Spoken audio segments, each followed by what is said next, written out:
We can keep talking. Yeah. We live, blood. We is live real quick. Let me know if my sound is good. Hold on. Y'all know when we get live, we do a little something real quick. We got to hit them with that intro music. Hold on, Ramon Matthews Jr.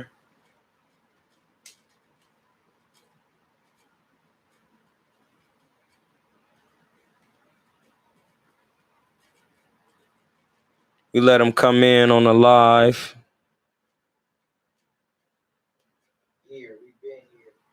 We've been here. Hold on. I'm about to play this music real quick. You can listen to it on my own. Hold on.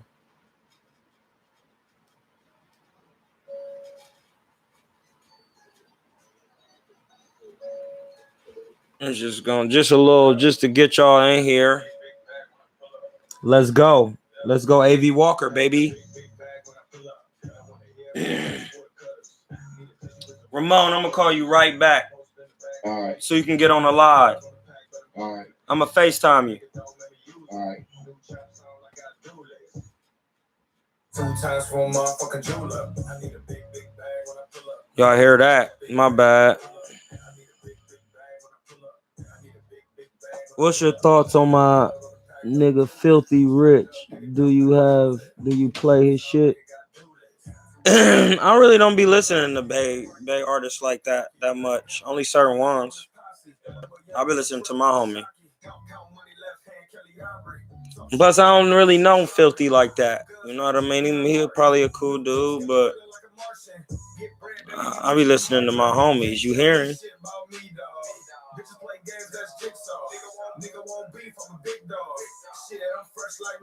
Where y'all at? Get up in here. Hit that like button.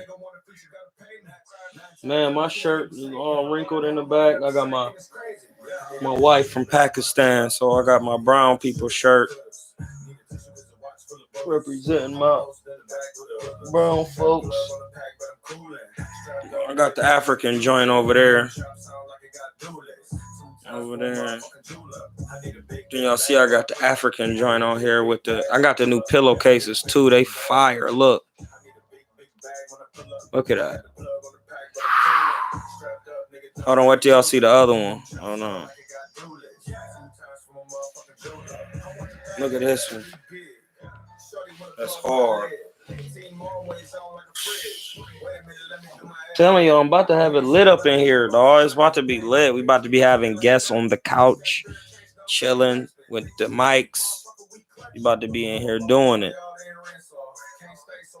That pillowcase. Hold on, look at this one though, bro. These are my new 2 pillowcases I got. The accented. Y'all know how I do it. I'm an Egyptian. Can't even lie to you.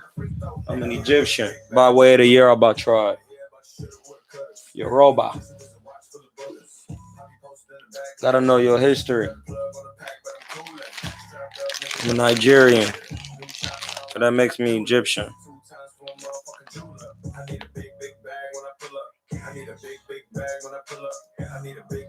Yeah, because Rick James was a king out here.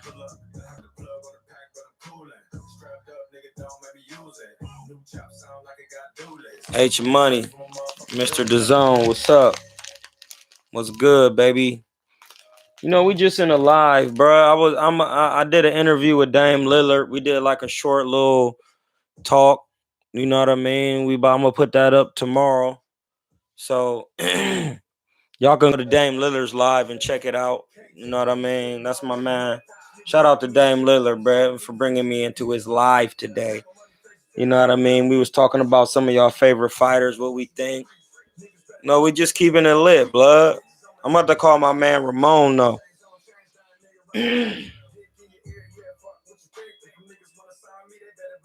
Better bring it. All right, you know, that's how we always got to start it off with the good vibes with my man Mont Diggs Music. You can just look him up on iTunes, Spotify, Mont Dig. His IG is Mont Dig, Mont DIG 330. I'm from Akron, Ohio. If you didn't know, you know what I'm saying. I'm about to call my niggas. Ramon Matthews. Whoops. I'm about to call Ramon. I'm about to FaceTime him real quick.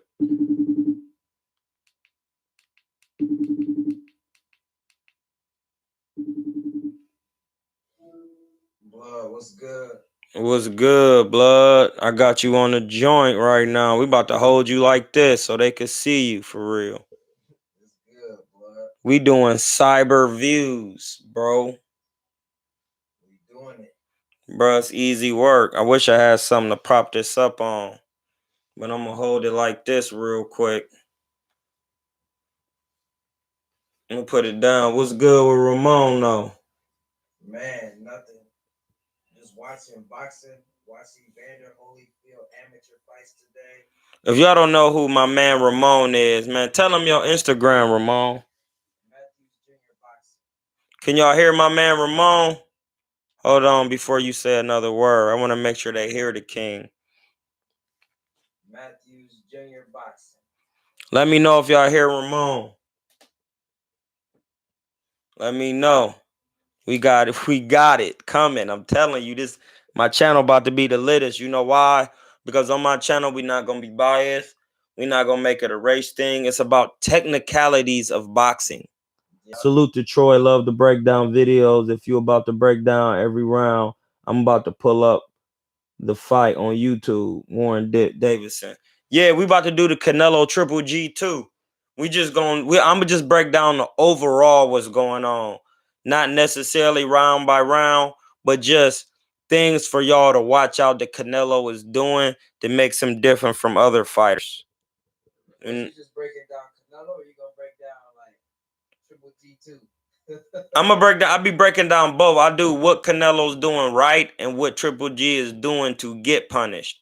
Hey, can y'all hear my man Ramon Matthews? I need to know. Hold on, y'all know I gotta hit the joint real quick.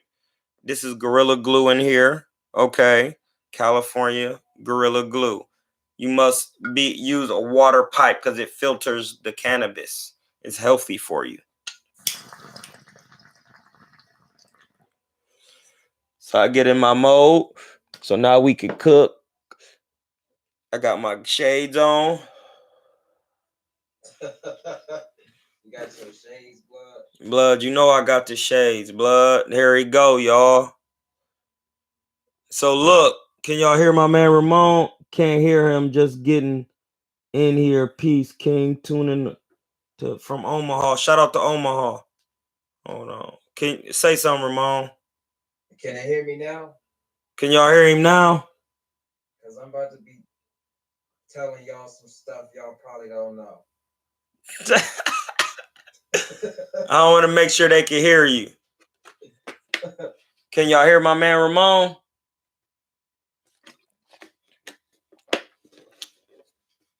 Yeah, he good. Yup. They say, yup. We in here, Ramon. I told you I was going to get you on, blood. Just relax. I'm about to turn on the TV. I'm about to put on this Triple G. I'm about to see if they got it on DAZN or should I put it on YouTube? Which one? The better. I think they got it on YouTube. On YouTube, all right. I'm about to go on there. So look, man. It said my dude Ramon Turner. It's what's up to see another brother with the name Ramon. Much love to you, Troy King. Oh yeah, it's a dude named Ramon. Shout out to Ramon Turner. We got both Ramones on here today. Shout out to Ramon Turner. You feel me? Babe. Babe. Babe. She can't hear me, blood. She ignoring me. I'm about to act crazy. Ain't gonna do shit. Get slapped. Niggas be acting like they really about to do something. Get slapped. Canelo. Oh shit. Hold on. I did some high shit. Canelo versus Triple G 2. Tyrell Biggs was sweet. My bad, bro. But I'm talking to Karina right now. It's all good, blood. You know we in this. Talking to my wife for your YouTube viewers. Babe, I didn't mean to screen your name, but is Ramon too loud on here? Or you was making us a lot? Yeah, I can't hear him. Yeah, my bad. Is he too loud? Okay. Yeah, my wife Muslim. Don't ever think to trip. I'm Muslim too, and I'm Jewish. I'm all everything. We accept all over here. We accept all creeds. If you like boxing, we accept you. Now the thing when we watching these videos, wait, is this the second one? The second one he had on black. Yeah. So the thing when we watch these videos, we keep the sound down. So now we watching. I'm looking up Triple G and Canelo verse 2 on the joint, and it was the first one that came up. That's like an hour long. So I'm watching it, and I keep the volume down because you can't have the volume on here because it's a copyrights. So we just keeping it like that. Right now we at the. I'm gonna pause it. I'm gonna exit out real quick. Now, if I typed in Canelo versus Triple G 2, and it came up. The one that came up on YouTube. Let me show y'all real quick. Well, I can't show y'all, but the one that came on YouTube, they in gray. It say Canelo Golovkin 2, and then it's like a black and white picture or like tannish gold letters. And that video is the first video to come up. It's an hour and 3 minutes. So that's the one I'm going on to watch. Right now, they just announcing the fighters. What you gonna? You know what I'm watching right now? What? I'm watching the 1984 Olympic boxing trials. Ooh. Did you hear that? They are sweet. They sweet. Tell your viewers, ain't no Ryan Garcias in these 84 trials. Hey, y'all heard what he said. Ain't no Devin Haney's in these trials. Yeah, y'all heard him. Hey, I don't mean anything in any malicious way. But if anybody want to get some work with me, I'm available. So I'm just saying, I love to get work because I want to see what you really got. And I know how to work with smaller guys, bigger guys. I'm not doing it to disrespect. I'm doing it to learn. They announcing these fighters right now. We are not announcing Triple G, and they announcing Canelo. But yeah, blood. So what did you think about first? We're gonna ask you, Ramon. What did you think about the Triple G Canelo one? Why they announcing them? Canelo won the first fight. I feel like now on here you don't have to say what I want you to say, blood. I'm not gonna spar you, and it's good. I feel like Triple G beat him. The first one. The first one. I feel like Triple G beat him. Okay. On what grounds do you feel that? I feel like he beat him because he outworked him. Family good, everybody good, baby. He fit because he outworked him. I can see with that. I can go with that. I can see that. I'm gonna still go with Canelo because it's about punches landed. He just didn't land enough body work. I feel like he'd be scared to go to the guts because he don't want to get countered. And I mean, that's you know what I feel is very contradicting among boxing fans. Not with your argument. Yeah. But among boxing fans, when Andre Ward beat Kovalev the first time, they was talking about man body punches. There ain't no man body shots. Andre Ward threw a lot though. Yeah. See, Canelo, you saying he beat Golovkin on body shots, which I understand your point, but with the boxing public, they don't really understand the integral part of why body punching is so important. I get what you're saying. I get that. That's very important. That's a good way to put that. I get it. Yeah. All right, so look, the first round started. We watching Triple G Canelo. You watching it too? Yeah, I'm watching. Yeah, it's the first round started. And from the first round off rip, I see kind of like Canelo he got comfortable by doing a circle, but now he like stand in front of Golovkin, if y'all could see that. And that right there says a lot. because Golovkin used to people backing up. Right there, Golovkin is automatically, he's not going to be uncomfortable yet because he going to keep that thing going because he's a Golovkin. He's like, eventually he going to back out of here. But he's trying to figure him out because when you stand on top of the Russian style, they don't really perform that well when you stay right there because they don't really move their head a lot when they box. Russian fighters have a lot of power. Like Golovkin, I see Canelo's trying to move Golovkin back a lot, trying to get his weight off his front foot. Most definitely. Russian set their weight on their front foot, they can be big. Yeah, we say it again. You was breaking up. Golovkin is on his front foot, and Canelo is trying to push him back onto his back foot because when you let a Russian style fighter fight on their front foot, they are brutal punchers.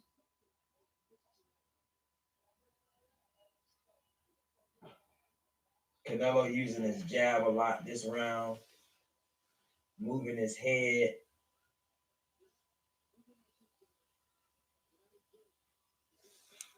Hey, whoever on here talking about I'm a corny nigga, man, I don't know what you talking about, bro. I just don't even know.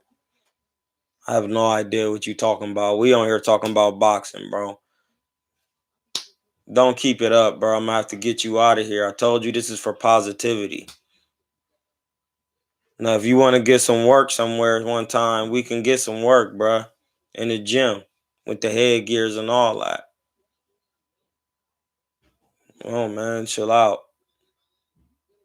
I'm here to have fun. Canelo still ain't moving back. That's the thing, and that's really all I noticed. And I noticed that Canelo, when I did the James Toney film study, I noticed that Canelo is primarily using his jab, but he's not throwing it out with the intent to land it. He's just getting it out there, but he's not backing up. So that means he's not putting all into his jab the same way James Toney wouldn't put all into his against Evander Holyfield. It's even though they don't look the same doing it, they're using the same form of tactics to get a point across with their styles. They stay right there, they jab, they move, they catching jabs, they putting fake pressure, Ramon. They putting fake pressure on him, like Ramon was saying, which is backing Cuz up. It's backing him up off of him, so he's not able to put the weight on the front foot. And that's why Russians be kind of like, just say you don't know how to move your head. Yeah, they going to punch with you, but if you do know how to move your head, they're not going to be comfortable with punching with you because they not moving their head and you're going to be able to hit them with shots at certain angles. LeBron James. This nigga Slim Silk said all of a sudden you not with the smoke. Fuck out of here. Like, because I denounced the smoke. Blood, I don't be getting smoke like that, blood. I get educational smoke, bruh. It's not that I'm not with it, but it's about building, not about malice. Oh, but you know I'm with the shit, though.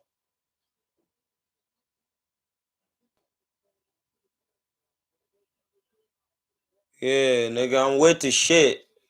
But it's again, it ain't about maliciousness. It's about educational. And Canelo is still not backing up. So it's the second round. It's still early in the fight. It's not even the first quarter of the fight hasn't even been over with. And I feel like already Golovkin is panicking because he's not throwing a stiff jab. He's trying to throw the jab out there. He just flicking it out there because he's saying, all right, he ain't backing up. Oh, shit, Canelo just hit his ass with a fucking uppercut. I mean, with a hook. No, with an up. He feinted to the body and threw a up with the arm and caught his ass. Cracked him. I just want to explain to the viewers. What you want to explain, blood? Who already seen this and Golovkin got tired very early in the fight. Yeah, he did because he wasn't relaxed with that pressure. A lot of the viewers have not done combat competition fighting. They haven't. When you are facing a challenging fighter, there is nerves. Nerves, blood. And what Ooh, that body shot was vicious. 1 minute left in the second round. What pull you through those nerves is the belief in your power. When you can believe in your power, it eliminates those nerves. Now, Canelo is putting him in a situation where he's not fighting a challenging fighter, he's fighting a complete fighter. Yeah, and Canelo, even now he see his power ain't working. He not even, but he like, fuck. Canelo is built his skill on aptitude. Right. So he like, if a nigga, that's why he could lost to Floyd, because he like, fuck, this nigga is doing some smart shit. I ain't gonna better outthink this. Well, Golovkin, it's all about power. Canelo, it's all about aptitude. And with with 10 seconds left, he really just stand right in range, in that medium range, y'all. That's that medium range I be telling y'all about. You save a lot of energy, but you have to be moving your head side to side, up and down, changing angles, adding depth. Remember, it's 3 dimensions. It's a triangle. It's a triangle constellation. And you gotta be calm. You gotta be calm, blood. You got to.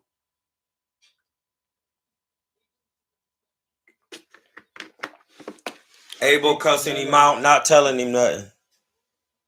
He's telling him, but Golovkin, they expected Golovkin, they expected Canelo to box. Yeah. What was you saying? I think Canelo's greatest weapon isn't his power. It's not his combinations. His greatest strength is his ability to relax. It is, blood. Cause you gotta be able to be patient when niggas, cause is so much smaller than Kovalev, bruh. Like them punches, I know they was a heavy, cause shit, he sat Dre down and he a goat, bruh. The fuck? That shit, like, bruh. The difference was their rehydration. It really was. I can't front. He wasn't hitting Canelo how he was hitting Dre, bro. He wasn't, bro. That rehydration, that is true. Hey, 1 point for Ramon, bro. Hey, Silky Slim or whatever. Pause. That name is crazy. Pause.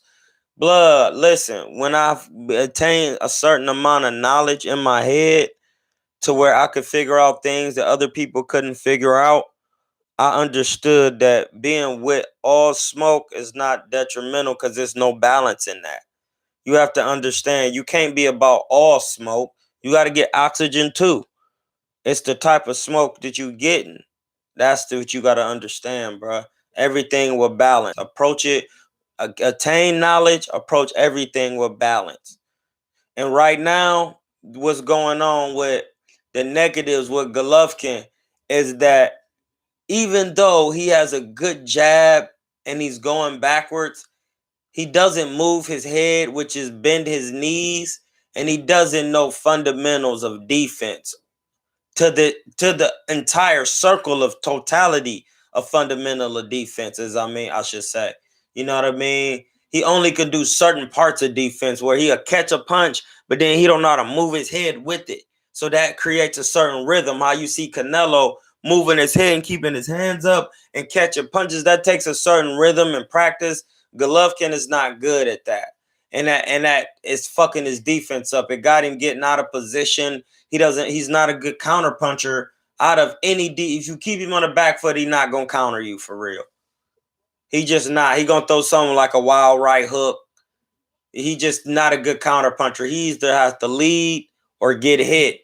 And Canelo can give depth. He bends his knees. He can catch punches. It really all boils down to who got the better defense on the highest level. And I keep telling people that, unless you Deontay Wilder, then people got to do something to their gloves and shit. But that's another conversation. I'm just saying. I'm just ask you, bro. Who do you think won with Triple G and Derevyanchenko? Oh, I thought Derevyanchenko beat his ass actually. Because we never talked about that. We did. Oh, we'll talk about that. And Triple G is off balance in the third round because he's getting out of position. And now that I've watched this fight after watching it so many times, I just now seen that, and that shows me something because Triple G is a really like composed fundamentally fighter from right here. So when he falling all over the place, something is going wrong because he don't be trying to do moves like Roy Jones where leaping in. So falling in is not a part of his actual style, even when he make a mistake. So that means he making sort of Canelo got him making mistakes to where this and he missing and he falling all over the place. When you see stuff like that, it's bad. Because remember, he here most of the time. He can't even get his defense coordinated enough. So he's not really going to be falling all over the place because he's keeping it so simple. But actually, you have to have balance with your style. It can't just be so simple to where that's where all you at. You got to be simple, shell. You got to give dimensions, angles, bend your knees. That's if you're trying to be the best of the best. Now, since you said that, and the round is not yet in progress, quick question. Is Golovkin a good fighter, or is he only a good puncher? He's a good fighter. He's a good fighter. Yeah, but he ain't no elite nothing, but he a good fighter, though. I will say that. He a good fighter. He's not just a puncher. He's not just a puncher because David Lemieux is a puncher. Right. And he got in there with Triple G and got smoked. Right. Like Triple G is a good fighter, blood. He took some punishment in this bitch and survived. And right now, Canelo is then within the one. Listen, if you break a round, it's 12 rounds, 3 it's 12 3-minute rounds, but if you break it in 4 quarters, you know what I mean? From round 1 to 4, Canelo has already closed the distance on Triple G and on the inside. That's not good. Because the fourth of the fight ain't even over with, and he's already established the range for his height.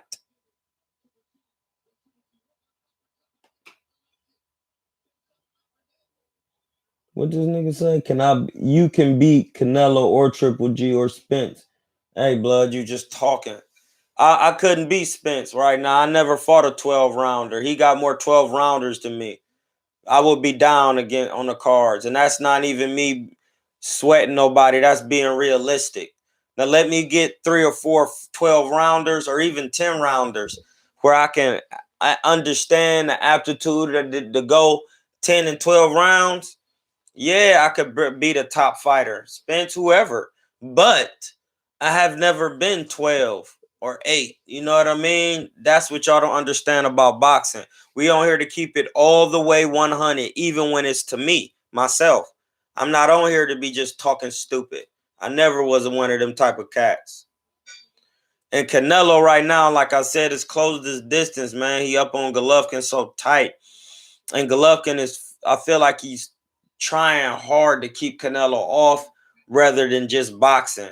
And once again, Canelo is so basic.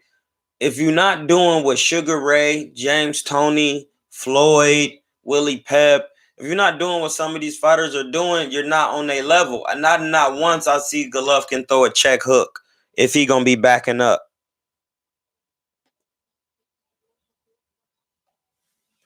And not one time. And it's a 4th round, and with 20 seconds left, Canelo just landed a clean left hook to the body, which you don't have to tell. I know that's slow, cuz down. Does Canelo have the best guard in boxing? The best guard, as in like just all-out defense? Just the way he holds his hands and catches punches, the way just purely use of hands, just the way he uses guard. Not because to say all-out defense would mean he would have to have better defense than Floyd. Yeah, Floyd ain't boxing no more, so we could say that. Oh, okay. Well, and listen, we respect Floyd on here, blood. We not shitting on Floyd. He did his thing. He the TBE, but he ain't boxing. So we talking about Canelo. It's all good. But Floyd is clearly the creme de la creme. We will never forget that, and we will never. That's one thing you will never do on this channel. If you on here disrespecting any Mayweather any type of way, you can't get no love on here, bro. I'm sorry. I don't want to hear it. Damn, they just showed an instant replay when Golovkin threw the uppercut, and let me tell you the difference between getting hit with a clean shot and rolling. When he threw the uppercut, he let it take his head and just roll with it. So there will be no effects. That's why Canelo don't be having all those marks on his face. Golovkin doesn't understand that type of defense. So when he get hit with it, he gonna take the brunt of the shot and go back. Like that's the two different motions. Getting hit and rolling with it, get your neck snap back. Pause. Pause. Can I get a pause, Ramon? Canelo, the thing is, man, when you got the better defense, it's the fifth round.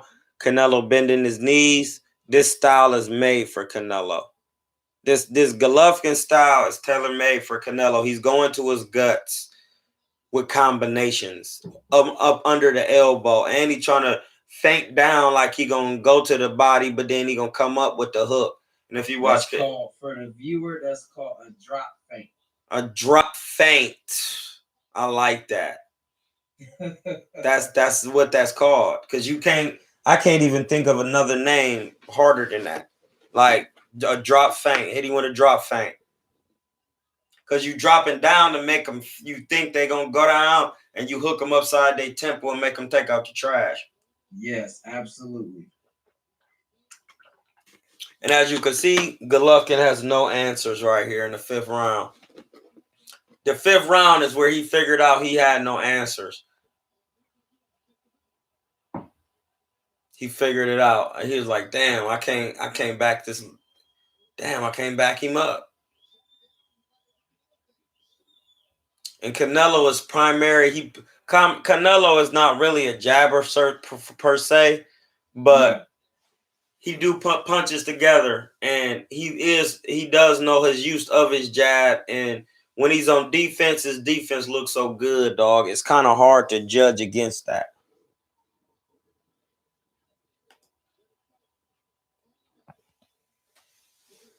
Like his defense is just so tight, bruh.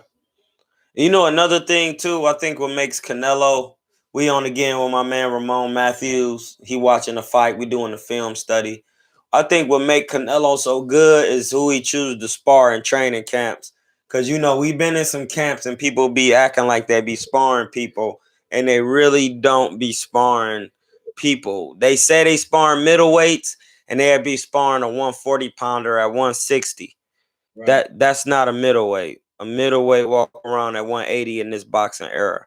So when they be telling y'all we brought a middleweight in for our guys, they brought actually a welterweight in who was just at his walking around weight. You gotta know that. Come on, bro. That's what we mean. That's things they don't tell y'all. That's little tricks. But that do mean, you know, they sometimes when you got guys like Mikey Garcia who's sparring welterweight to what they walk around weight, that makes a difference for Mikey because he's a smaller fighter. So and he's at his walking around weight fighting currently. You know what I mean? So them guys are actually bigger than Mikey, so he getting real work. You know, because Mikey, if he really wanted to, he could fight at a lower weight. If he just put in it's really all about diet. It's about the vegan diet. That's really what it's about, especially when you dark as Mikey, because he got a lot of carbon in him. So he need more sunlight and vegetables. He'll be right back down at 135, and you already know what that's like for Mikey. Ask DJ Zlatacainen what that's like. Ooh. Hey, one thing you be coming with is them names, bro. DJ Zlatacainen, he busted his pack. That's that little Romanian. You know who I'm talking about. Yeah, he busted his pack, bro.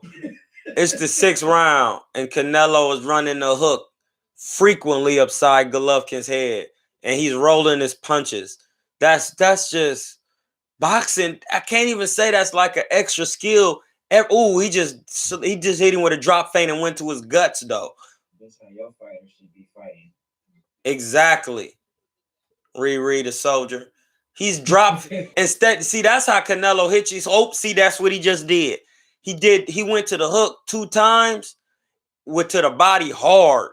And then on the third one, he did the drop feint and threw an uppercut. You see how they did that? It's the 6th round. That probably happened with 2:30 left. He threw 2 hard hooks to the body, and then on the third one, he dropped down and threw the uppercut. So he used the drop feint to go upstairs with the hook off the 2 hard feints. That's called the recency effect. He used the drop feint off the recency effect. So if I explain in my last live, I was talking about James Toney. The recency effect means you remember what I did last. So if I hit you with 2 hard hooks to the body, you're going to remember that. So when I do that same motion to go downstairs, you're going to remember that, and consciously you're going to cover that, and that's going to leave the opening I need to go upside your damn head. That's boxing on another level that y'all don't understand. That's why Floyd be busting packs. That's why he be busting packs. It's due to the recency effect. That's a real thing. And what Canelo is doing is Floyd a la-esque. He's dropping down, going to the body hard, making it deliberate. Boom. Then he do it again. Boom. And then on the third one, he go, bang. That's how you catch him off guard. And Golovkin, say it. Well, go ahead, blood. You know these guys gonna fight again in September, right? I know. I think it's gonna be a stoppage. Because Canelo has been fighting competition that's gonna keep him acclimated to the top level, and Golovkin has not. And that's just the truth. Am I lying? You're not lying. And that's why Canelo be keeping himself on the top, blood. It's the right sparring, the right training, the right rest. It's the right time, the right age, bro. That shit, the stars were aligned, bro. Some people. Let me ask you this though: is it better? Go ahead. Is it better to fight a top level fighter with a rehydration limit, or is it better to fight a lesser fighter but at a full weight and you feeling the full weight? You want me to? I'm gonna answer both ways. Just with your opinion, yeah. I'm gonna answer it both ways, and then I'm gonna show you how I be on my joint barring people up. Now, that was the end of the 6th round with Canelo, right? Hey, hit the like button, y'all, man. Thanks for coming in here. I'm telling y'all, my channel is about to be lit because I'm into integration. I'm not a segregator. I'm an integrator. The more you want to integrate with the society, the Asarian society, bruh. Not saying that I'm a part of that because I haven't reached those levels. I'm saying I would like to be of Asares. If you understand what I'm saying. If you integrate yourself with this, man, we could do something good, blood. All of us. This is fun. It's time to really kick it. It's hot out there. Come on, baby. It's vegan. Now let me get back to your question. The reason why I'm gonna say is it doesn't matter because it's not up to me if I know how to maintain my weight to where you can do it and I'm the money maker. So if I say, hey, blood, we fighting at this weight because I'm paying you the most you ever been paid. So if you don't know how to maintain that, then that's on you. It's a sweet science. And that's why I be saying these Negroes and some of these fighters, blood, they need to really research about being vegan and boxing and getting on the right herbs, because when you're vegan, I used to be 170, Ramon. Remember when I was huge? Yeah. Pause. The pause is a part of that. Then now that you see me, I'm 150. Right. It's 2 minutes left in the 7th round. Canelo was pulling the same tricks. He's staying close and he keeping his head tight, moving side to side. And that's the tree. When you in close, you got to remember you in range and he in range. So he can hit you and you can hit him. So the person who moving their head and getting low and changing dimensions and catching punches, they going to be better off right there because they're going to be able to pull off more tricks. So Now that I'm 150, bruh, I could say, somebody could say, hey, man, if you want to fight me, you got to fight me at this weight. I'm going to be able to do that because I am into the sweet science of dieting, boxing. Now, if you take once you sign a contract, blood, I don't care what you signed to, you shouldn't have signed it. Because remember, they asked Caleb Plant to fight Canelo and he said no. Right. It's all up to you. If you sign a contract, that's on you, no excuses. Even if they do a Lomachenko and with Nicholas Walters and get you with a year layoff. You should have been in the gym. Right. You know what I mean? You should have been in the gym, blood. And Canelo is just walking him down. He stay on that. Now that we know what the drop feint is, he stay on the drop feint. And another trick that Canelo be using that Golovkin doesn't have in his arsenal, because if you can see Golovkin now, his head has fell over his knees partially. It's not a big difference to when somebody who isn't as fundamental as Golovkin would do, but you see when he come forward, his head is coming out over his knees a little bit. And that's a small detail error that you don't make against a Canelo. But Canelo, he can be in range and he has keep his feet in range and pull back off a punch so that way he doesn't lose his real estate by moving his feet back. Do you understand what I'm saying, y'all? When you move your feet back and you the shorter fighter, you have to work your way back in. But when you can know how to pull off shots, duck under shots, slip side to side as the shorter fighter, or what's known as bobbing and weaving, because a bob in the water, bob up and down, weave side to side, bob and weave. Man, you see the way he weaving them punches? Weaving, bro. Weaving. Side to side. Weaving, Ramon. Side to side. You know how you weave? Yeah. It's side to side. Bobbing is what a boy does in the water, or a thing when you fishing. It bobs up and down. You bob it. And that's why they see, y'all don't understand that terminology of the boxing. That's old school terminology. And that lets me know who created boxing, because it's a certain type of slang they use for boxing. And you will only be able to understand it if you had a certain type of knowledge of a wide variety of things, like bob. Like, why they call it bob and weaving? Because when you weave something, you sewing in and out. That's side to side. Bobbing is what a boy do in the water, a buoy or whatever they call it. You know my accent, I'm from Akron, and sometimes I be saying words different and shit. It's a buoy, I think it's a buoy. But that's the proper way. But it bob up and down. So when you the shorter fighter as Canelo right now in the 8th round, he can go to that high guard because now he acclimated to middleweight. Damn, he just hit Golovkin with 2 right hooks upside his head. And I feel like Golovkin was like, damn, my bad. I'm gonna put it in the garbage disposal, not the trash can, the garbage disposal. But that's how you explain bobbing.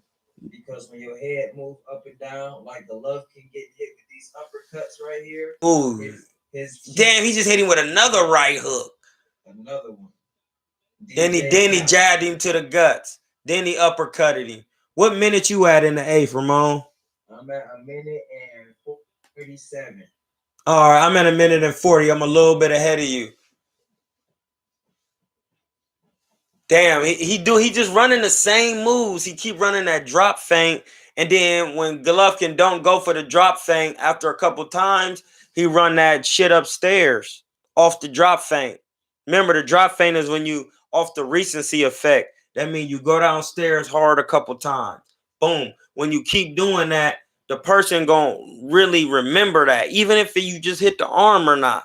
Then on the 3rd or 4th one, you drop down, and when they go to cringe to go down the block, you come upstairs, you change the look, you go boom. And Canelo, that's what he did against Kovalev and knocked him out. He hit him with the right, he stumbled, he skipped over to him, he acted like he was gonna go to the body with the hook and brought it upstairs and hit Kovalev upside his head. He took out the trash. Shout out to Kovalev though, because man, that yard fight took a lot out of him, and them 2 Dre fights. And them two fights against the Colombian. Yeah. Canelo is it. To see how he just it's in the eighth round with 20 seconds left, and Canelo is just really moving side to side, and he's pulling up off all the punches Golovkin is throwing. So even if you are tired, you got to think about it like this: Golovkin is winded, and he pulling up off the punches, so he not feeling no punches. He not getting broke down because he only taking a slight measure of the punch. He's rolling off of it, slipping under it. He got his hand up slightly deflecting it. That's the part of boxing where people don't understand. And that's why accurate punching is one of the four criteria. And defense disrupts all the four criteria and is part of the four criteria on how you're supposed to judge a round. Defense, accurate punching, ring generalship, effective aggression. Defense offsets all of those.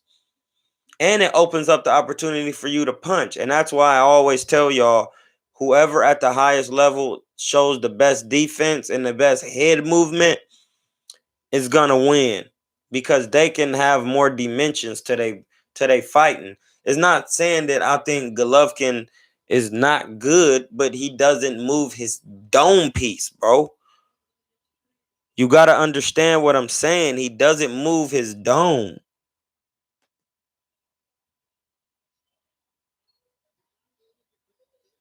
Do you think that's because he wants to be in position to punch, or do you think that's because he just genuinely, after those fights that he's had in his career, just doesn't know how? I don't think that's a part of his makeup as the Russian style because they all kind of be like that. See, that's the thing. Like people don't understand. It's different. It's the Cuban style. It's the Russian style. Then you got like Billy Joe Saunders and Tyson Fury. They slick boxers. Then you know with Josh Kelly and all of them. Then you got the Mexicans who fight like Chavez, who then they get crafty with their Mexican style. Then you got some Mexicans like Ricardo Lopez and Juan Man who like boxers. Then you got some Mexicans who like Canelo. They really got every type of skill, and it's just different boxing. And when you know what style is what, and you watch enough boxing, you will know what style offsets it. And more styles you can emulate and hold with a certain type of resonance and energy, and be relaxed in them, you gonna be able to outthink anybody. That's why Floyd is a hybrid, and Andre Ward and Canelo and Terrence Crawford and Shakur. I ain't gonna say Shakur yet. I shouldn't have said that. I'm sorry. Shakur is up there though. And Tank.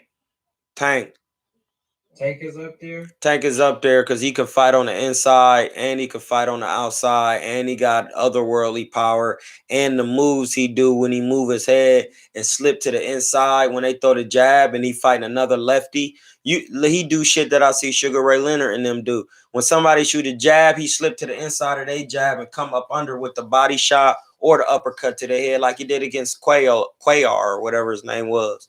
Yeah. Bars. But all right, it's the ninth round, 50 seconds left, and Golovkin at this point of the fight is getting to the last portion, and Golovkin is taking clean body shots, and this the portion I was like, damn, it looked like he about to get stopped.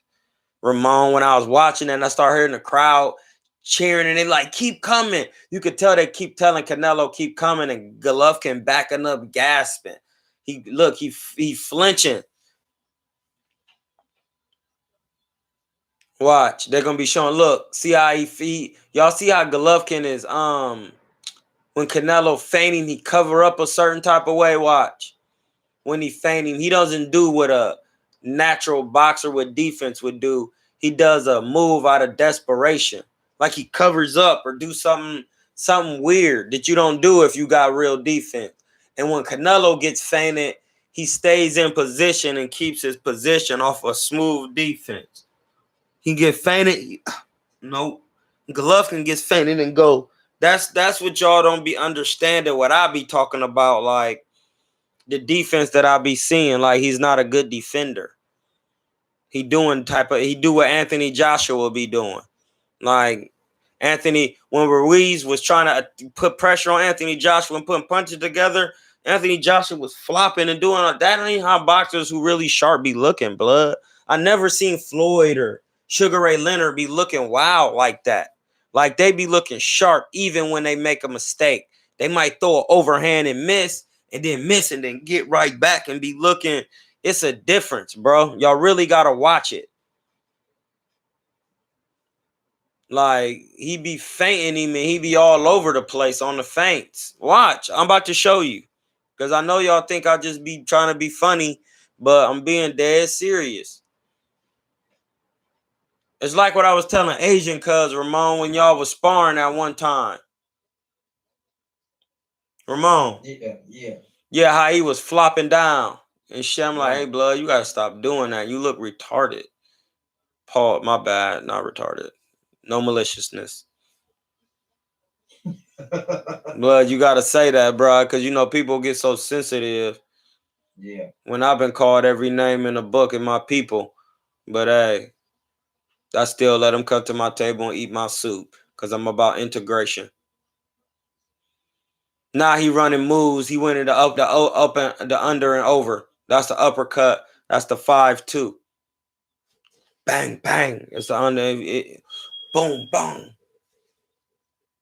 Ooh, good counter. Hybrid right hook. Now watch when Canelo feigning. How Golovkin do a weird move. You see that? How he threw the jab and he just threw his hands up like that? That's not a good move. Hold on, I'm going to show y'all again. See how when Canelo get hit, he's still in position. Golovkin get falling out of position. Still in position. Even though he was hit with a decent right hand. You see how he's slipping the punches? Staying calm in position. Deflecting. That hurt Golovkin. He did a little false step when he stepped back. Look at him. See that? Golovkin are not comfortable with taking them type of shots. See that? That right there. That little move. Hold on, let me rewind it. Damn, I rewinded it too far. Let me rewind it back. No, I got it. I'm just showing them where the part where Golovkin be making these moves. I rewinded a little bit in the 11th round. I might have rewinded it too far. We wasn't even in the 11th. We was in the 10th. All right, we in the 10th. Canelo still coming to him, breaking the angles. Staying low. Now you see how Golovkin, we in the 10th round. I rewinded a little bit, the beginning of the 10th round. Canelo is still running the same moves he doing, and he doing the drop feint and coming up with the uppercut and putting moves together, spinning around him. And what Golovkin is having trouble with, he don't have no answers because he can't find no open shots because the head movement, you see the shots come off the head movement. You create angles off the head movement. And you can see it's in the 10th round. Canelo just pulled counter and came back with a hybrid uppy. This one, Golovkin gonna hit him with the hard right hand.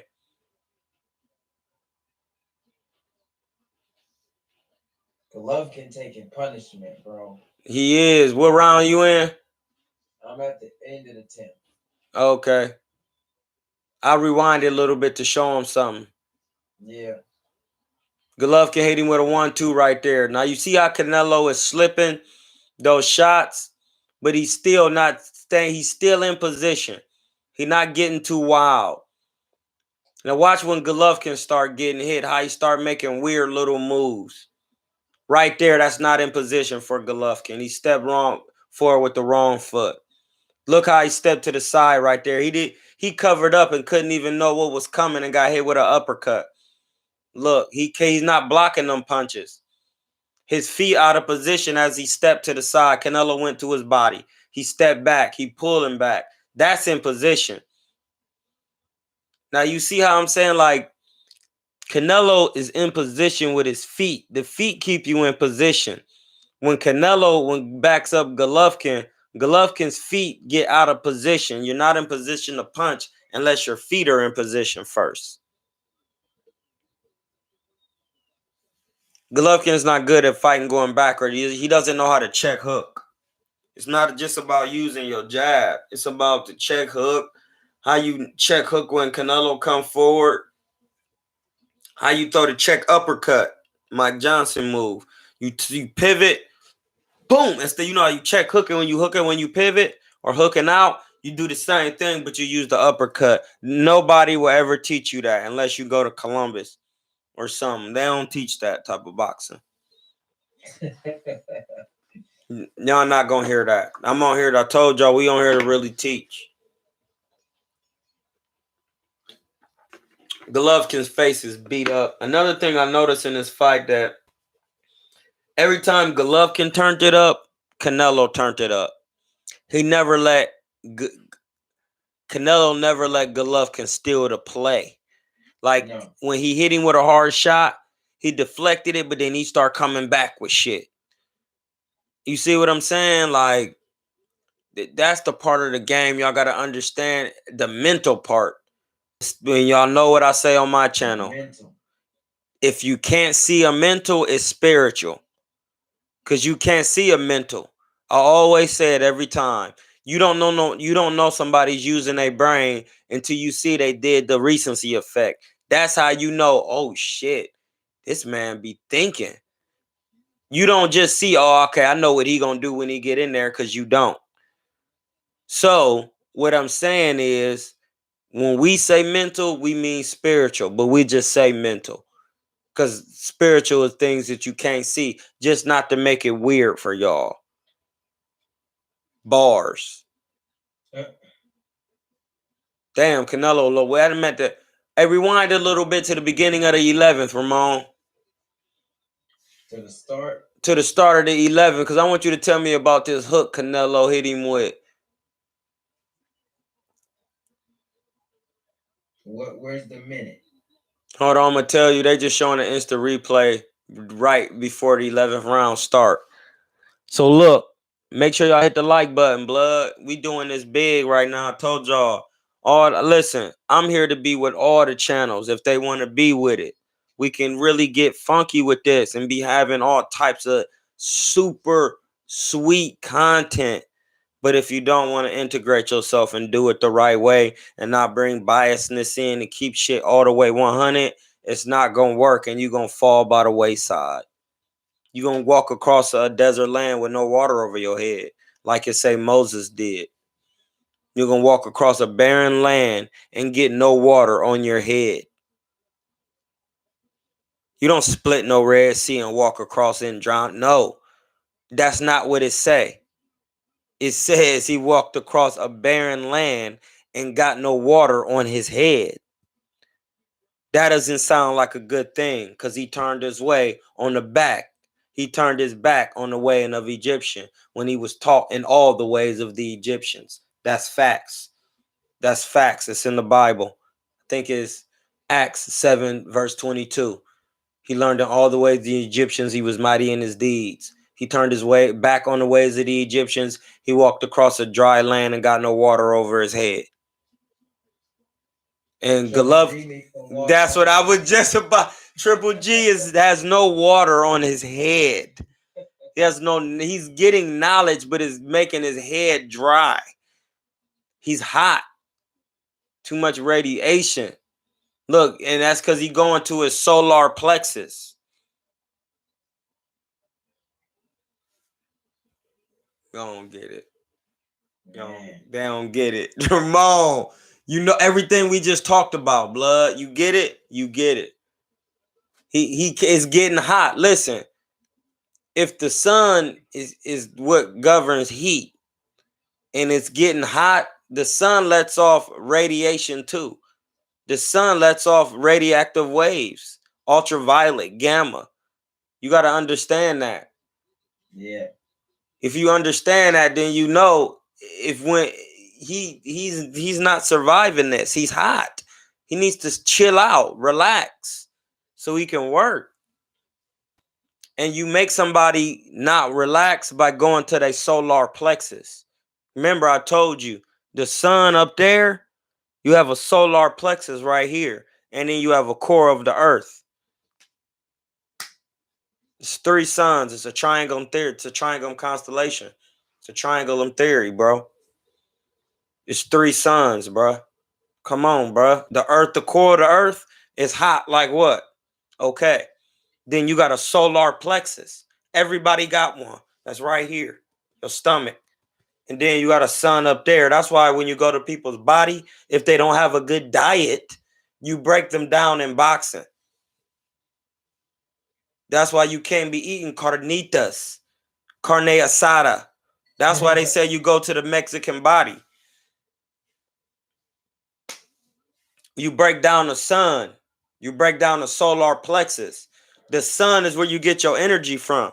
Now, ain't that funny how that work? Listen to what I'm saying. I'm giving y'all real bars. And I'm validating it with actual science. With actual science. It's a core in the earth. You have a solar plexus, a sun in the sky. It's a triangulum constellation. It's three suns. They all connected because you standing on earth. And then how the sky is made, the universe in the sky is connected. There is no division. There's no division. It's a layer of a firmament that keeps some sun rays from coming in, like if you have on sunglasses, but that still doesn't have any separation. So that means you are connected to everything. When you hit somebody and I'm telling you this because I'm telling you the sweet science of boxing. Since y'all be saying it's a sweet science and nobody never really tell y'all, I'm here to tell you. When you hit somebody in their sun energy or they raw or they solar plexus, that's why they get tired faster. That's where you eat. That's where if your diet good, you would be ripped up naturally. And when niggas is going to your body, you would just be like, that's not gonna work. I don't drink alcohol. I'm not just out here having rambunctious sex with every woman in the world. I'm not out here eating all types of crazy meats that I'm not supposed to eat. I'm not saying you can't eat meat at all, but if you just eating shrimp, lobster every other night and then no, bro, that's not healthy. Plant-based diet, not just you don't have to do what I did and be vegan. But I'm just telling you, if you hey, listen, if you want to be good in boxing, this how you get it. It start with your diet first. It start with your diet and discipline of self first. And that's what Canelo had. He ate the meat. He had a tough fight. He said he went vegan for this fight or vegetarian. And he said he not having sex. I remember the interviews. He was like, I'm not having sex either with nothing. I'm not doing it. Blood, you gonna win every time. Nobody, that's why the old fighters knew that. That's why they used to say, you can't be having sex. You can't be eating. You gotta work out. You gotta get up and run when ain't nobody running. All that type of shit. You gotta be doing it. And Canelo is breaking this man down. And it's not just about the diet all the way, but it is. It's about the discipline of self and knowing how to execute. And this is why being a good body puncher and what Canelo is, man, he gonna break you down every time. Cause he knows the importance. And see, he just threw a right hook and then a shovel uppercut to Golovkin's guts in the 12th. That's what an experienced fighter does. In the 12th round, he's still going for guts. He's still going for guts, dog. Hey, thanks for getting them likes up, y'all. Appreciate that, man. Y'all know I'm doing this for y'all.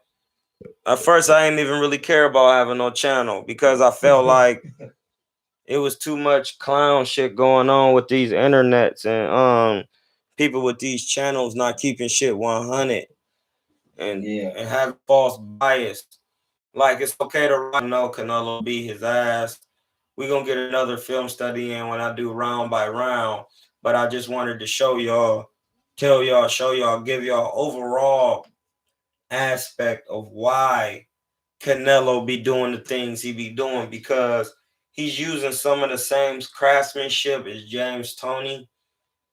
He feinting, he doing all of the tricks. He is not looking like James Toney. That's not what I'm saying. Like where he actually in the shoulder and feinting. No, but the same attributes of a feint.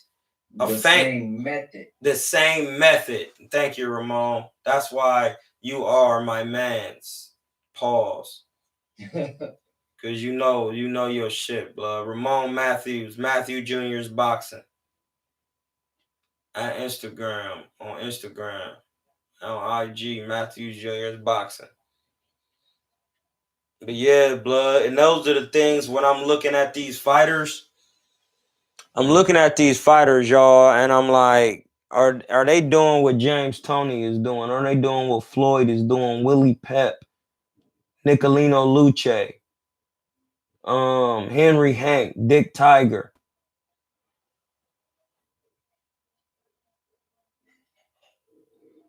And that's the problem with this emerging wave of fighters that's out now. What's the problem? Speak on it, because we going to speak on it. We going to keep it 100 on here. We just going to keep it going for a little bit. The problem is they look for these young amateurs, especially amateurs, looking for key punches or key moments of a fight instead of looking at the overall methodology that the fighter is approaching the fight with. Like Canelo, he had a method when he fought. Hey, blood, I'm about to kick you off my channel, bud. Listen, bro. I'm here for the bars.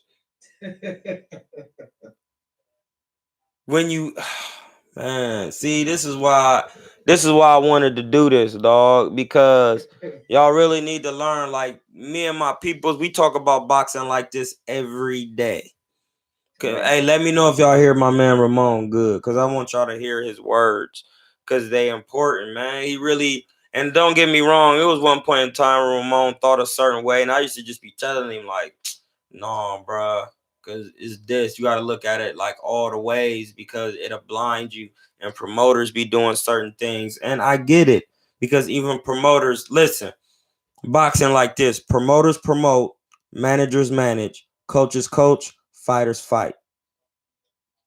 Everybody got a method on how they supposed to do it, and it keeps boxing going in its totality, where the construct gets fucked up at, or excuse my language, I'm sorry, where it gets just messed up and corrupted. That's the word. Where it gets corrupted is that it gets all about the money. It's not about the craft anymore. All right. Right. And that's the wrong idea, man, because people die in this. 4 boxers died in 2019. One of them was Maxim Dadashev, rest in peace. Other one was Patrick Day. You know, they didn't have to lose their life, man. They didn't. And it's all about knowing the craft to your fullest ability, not just putting fighters in there. Patrick Day had fought 3 tough fights in a row, blood, from three hard punchers and fighters that were, you can't be taking fights like that unless you already a champion. How many fighters died last year? You said 5, 4? 4. Well, one was Maxim Dadashev, one was Patrick Day, and I forgot the other 2 brothers. I'm sorry, but one of them was like a contender for Mexico. Okay, shout out. I forgot his name though. Rest in peace to the Mexican brother. We have to get that name. And then one of the boxers came up missing. Like he been like, because Keith Thurman just disappeared after that pack. He's just been reported missing, bro.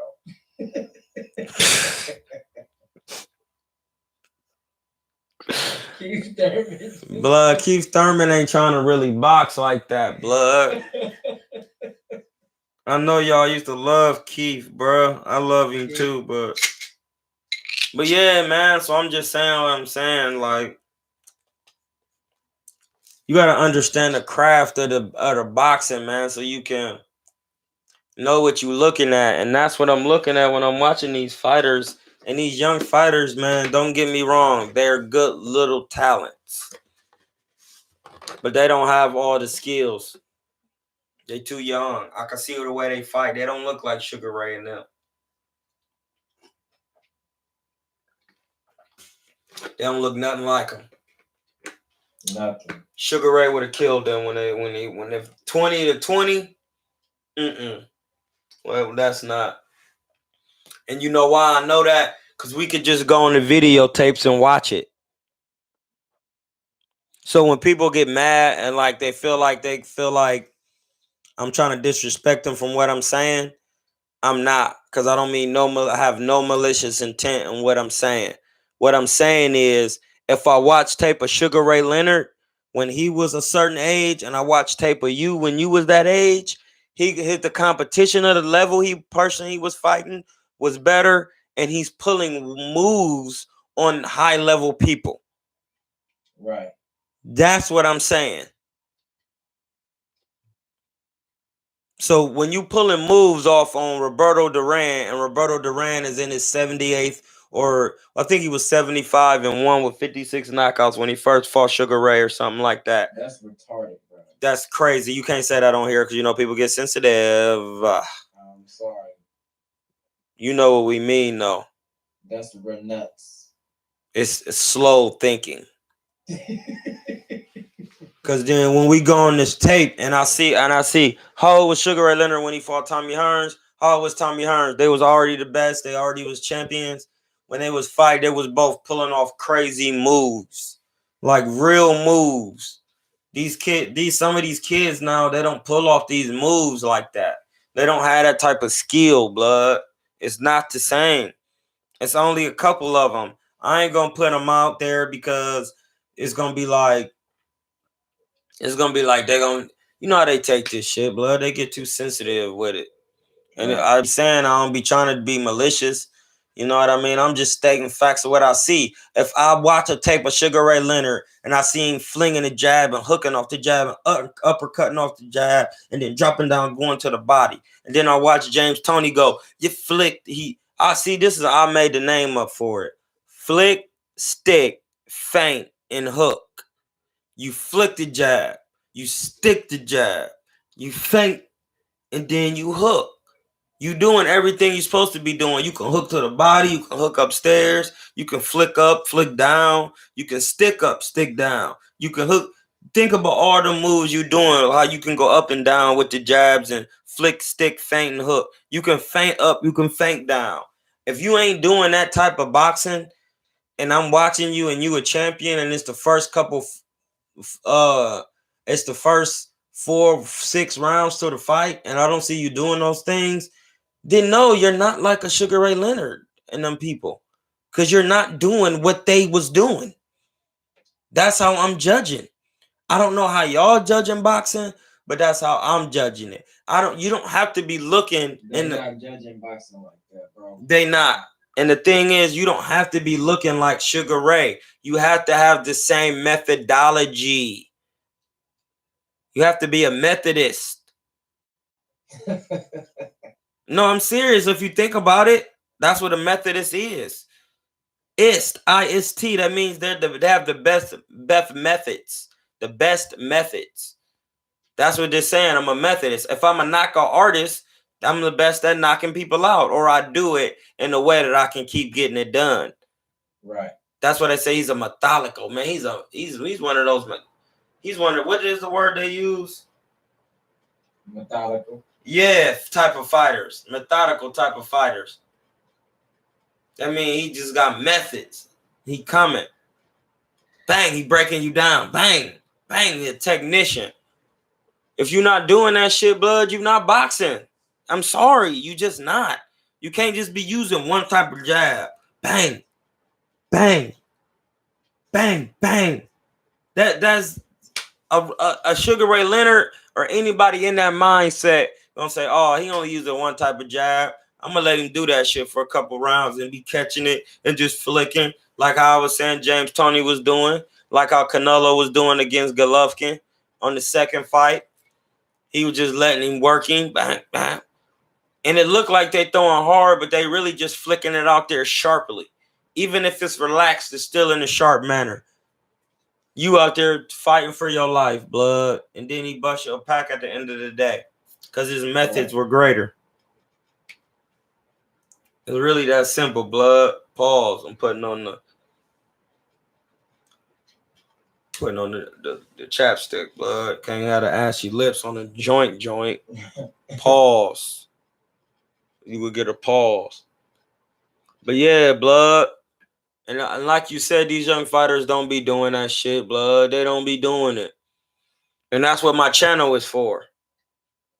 Now, if you a humble young man, you will look at this channel and say, you know what? Big bro on there, he know what he talking about. I'ma listen to that. What'd he say? Flick, stick, feint, and hook. You know what? That makes sense. He's saying Sugar Ray B. Leonard and Tommy Hearns and Larry Holmes and you know, Sadler, Sandy Sadler. You know what I mean? Like them cats used to be doing that.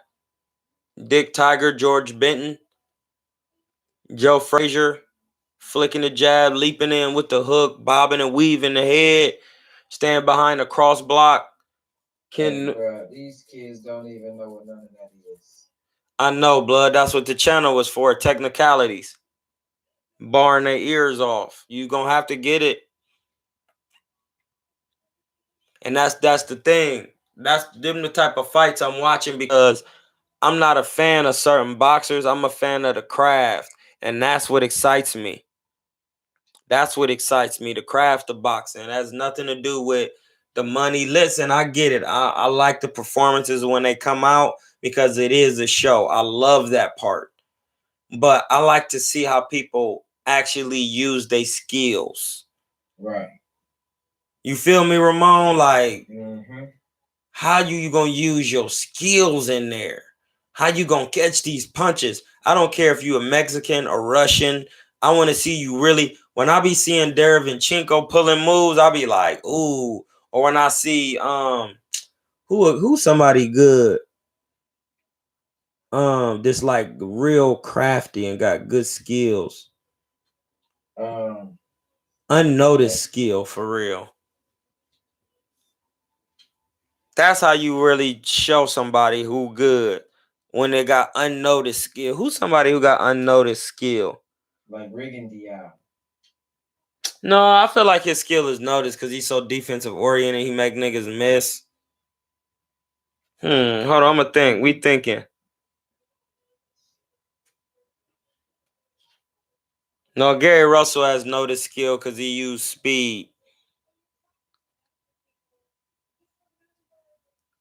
Probably Jose Ramirez. Yes. Very good point. Probably Jose Ramirez. Jose Ramirez.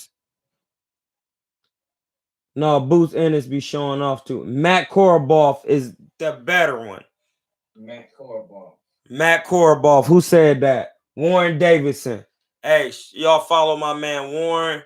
He's giving bars. Emmanuel Augustus, we already know he's a legend. We're not even going to play that. We don't care about losses. He taught you boxing in a win or a loss. It didn't matter because he was sweet. He was sweet. He gets his P's on his channel. But Matt Koroboff and Jose Ramirez are two good examples because everything they do is very subtle. It's very subtle. So, like, they skill go unnoticed. It goes unnoticed, bruh. You have to really be paying attention because you don't see. Mikey Garcia is the best prime example. You know why? Because when you really watch Mikey Garcia's defense, he be catching punches, man. When he fought Jesse Vargas, he was catching them punches and really for dangling. And then Jesse Vargas would hit him with a shot, and then he would back up and stay calm but be still in position and then go to Jesse Vargas. I done said the name so many damn times wrong. Jesse Vargas's body real quick to slow him down. Things like that. Mikey Garcia, and he get props on here, man. Mikey Garcia. All the fighters get props, man. We on here to try to really educate, but man, you gotta have this talent, man. You just can't be just talking.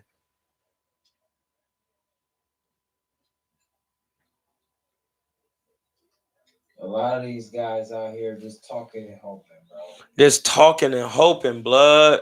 And that should be weak. They're making it all about the money, and kids is gonna get hurt, bro. You put them in there with the wrong animal.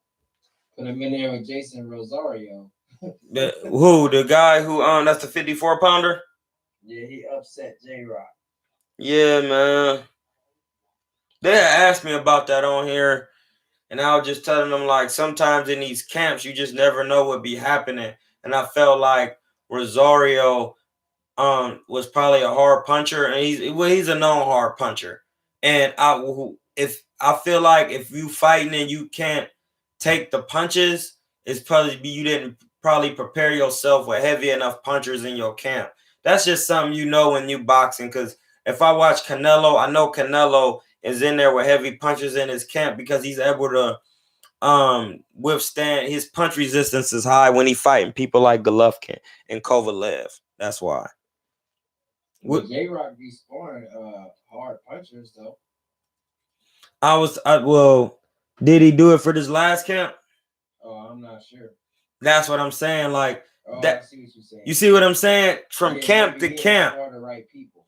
For camp to camp, it might be different. You never know. I'm not saying he did do it. I'm not saying he didn't.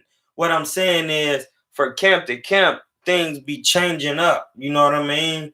And sometimes you think it's a good camp, and then you get in there with a certain player, you're like, damn, he hitting hard as fuck. You know what I mean? Even though you got to know how to weather it, whatever, but even weathering hard punches still takes a certain type of repetition and practice. You got to be humble with this. You got to spar certain type of people. You know what I mean? To make sure that you could take the punch resistance. You can't spar feather-fisted punchers or people at lighter weight classes and then get in there with somebody there's a known hard puncher at your weight class. You're not gonna be able to have the resistance. Your body doesn't. You know what? I'm gonna put it like this: your immune system is not strong enough to take the viruses. You see what I'm saying? Like, you have to take hard punches in sparring. I'm not saying be sparring somebody 15, 17 rounds, the hard punchers. And no, you have a guy to hit hard and you bring him in. Sometimes in the beginning, sometimes in the middle, sometimes at the end of your sparring. And then you keep playing with that so you get used to getting hit with hard punches when you're tired at certain points. In the middle when you're trying to get your second win. And then sometimes when you get in your third and fourth win for the the latter part of the fight, the end of the championship rounds, you got to be used to being hit with all type of punches at any time because it can happen at any time. You know what I mean? And I'm just saying hypothetically, it probably due to how he responded to the punches, that's probably what was happening. Cause J-Rock is solid with everything. He really solid. He's a solid inside fighter. He's a solid boxer. He got solid power. He got a good jab. He got a high level of IQ. He has a high level of confidence. It could just be one little thing that you tweak in your camp, and then it just be different. It really just be different for real. It'll fuck up it'll show up in a fight immediately. That's why I'm saying when you're boxing, you have to be very humble in your approach. Even when you know your own faults. Cuerno de Chivo is correct with the K. You have to know your fault. You have to know your faults, and that's why Canelo gets better. He know his faults. He know his faults. What you think, Ramon? I agree. Go ahead. I think Canelo knows his faults. I think some people, I've seen this in my own, with my own two eyes. I've seen people spar guys, not just one, but maybe 2, 3 weights lighter than them. So I mean, I see what you're saying with the punching. What you talking about, Willis? What you asking me? Blood. That come from an old movie. Listen, bro. You seen people. Listen, I have too, and I'll be like, bro, what are they doing? They're gonna get smoked if they keep that up. They're not trying to get no hard work. They're not doing. See, this is what y'all don't understand. These things I have seen, it makes me understand why people gonna get their ass whooped in there. Because I've seen Floyd Mayweather spar people at 68. No, real 68 pounders. You go on they box rec and say they fight at super middleweight. I seen him. Not welterweight. You know what I'm saying? Yeah. I've seen Floyd in there. I've heard rumors of Floyd being in there with Seichu Powell. Shout out to my man Seichu Powell. He used to spar Lattimore from St. Louis. DeAndre Lattimore. You know what I mean? He sparred that one Ghanaian African Basi Samir. He fight at super middleweight. He's like 15-0 with 15 knockouts. Like Basi Samir. He ain't finna get no fights, bro. Bro, dude so huge, bro. He huge. And it's not like he's sorry neither. Floyd be just, oh my God, bro. He's so good. It's crazy, bro. Y'all never seen this shit before. I've seen it in person. I've been to the. I've seen Andre Ward's dude's enormous. Bro, enormous heavyweights. Andre Ward being here with fucking. Bro, listen. When Andre Ward be sparring people, bro, Andre Ward is a good 6'1.5".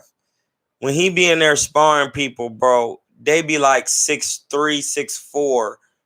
So huge, dog. Pause. And look fake. And he be blazing them. I can't make it up. I'm trying to tell y'all, blood. I've been to the gym. I know where it's at. Man, for the people that's still with us. They be 50 deep. Troy, I know you don't play video games, so I'm going to just give this to the viewer. Andre Ward be sparring Isaac Frost. What? Hey, he said Andre Ward be sparring Isaac Frost. Who is that? Isaac Frost is a fictitious fighter from a video game from Fight Night. He had Fight Night heavyweight. Damn, they gonna know who you talking about too. They gonna know who I'm talking about. He be sparring Isaac Frost. I've seen it with my own eyes. He said from Fight Night champion. Hey, yeah, they heard you, blood. Yeah. And I listen, bro. I know it's true. And every time I hear about it, I hear about a brutal beating. And it's not getting done to Dre. I've never heard about him taking no beatings. Like, Dre be sparring in a certain manner where he'll beat your ass. We're not even trying to, like, you know how some people spar, they trying to stop you in sparring. Right. No, Dre just be working so hard on getting his skills and stuff off that he'll stop you because he just got the craft. Right. And then he'll be so in the zone. Somebody have to say, hey, Dre. Like, to really get him off of him. Yeah. And it's not like he's exerting himself trying to hurt you. It's just he not exerting himself trying to hurt you. He just getting his moves off. And believe me, the man has moves. I've seen them in sparring. It's amazing. It's like two different types of sparring, though. I seen Dre spar, I seen Floyd spar. Floyd play with you sometimes. But then sometimes he'll get so serious that he'll just stop you. He'll just literally stop you. Listen to what I'm saying. Floyd be hitting people so hard, bro. Y'all just don't understand what y'all missed out by. Always just not really watching what Floyd be doing, dog. Floyd be hitting people so hard, bro. He'd knock them out standing straight up in sparring. Have them drunk. Or he'd just be hitting them so many times with the same punch, they have to stop the sparring. And to pull the sparring partner out. He'd just be stopping them. Not purposely, like Ramon said, not purposely loading up. Boom. Boom. No, he'll just be picking every shot. And that's how I know it's skill, because he not just overpowering you. He putting you in a position, bang, hit you, your head snap back. Where the situation is designed for you to be stopped. Say it again, Ramon. Say it The again. situation Hold on. is Say designed- it. Say it again.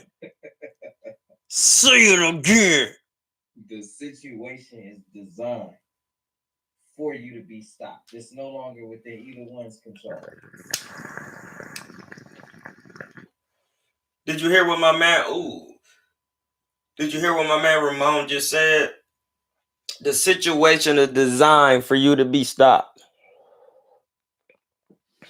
And the thing is, it's really not in the Floyd's control anymore. If you think about what I'm saying, if you follow my channel. Listen, the other day, Ramon, I was teaching people about, they was talking about speed and timing, and I said timing beats speed. And and of course I had to break it down and tell them why. Timing, it means exactly what it says, the time of something. When I time you, that means my knowledge is ahead of yours. I already know what you're going to do. So I'm able to, if I'm timing you, that means I'm at 3 p.m. and you're still at 12 p.m. I've already ate lunch. I'm thinking about what's happened on my dinner plate now. Right. I already had the veggie salad with the beets on it. And then I took a lemon, crushed it over there with the little, and then added some sea salt with some iceberg lettuce. Okay, and then I took the some clementine oranges and threw them on there with the beets and put a little pepper on there and ate it. That's just a little meal for y'all if y'all want to put something together for yourself. It's fantabulous.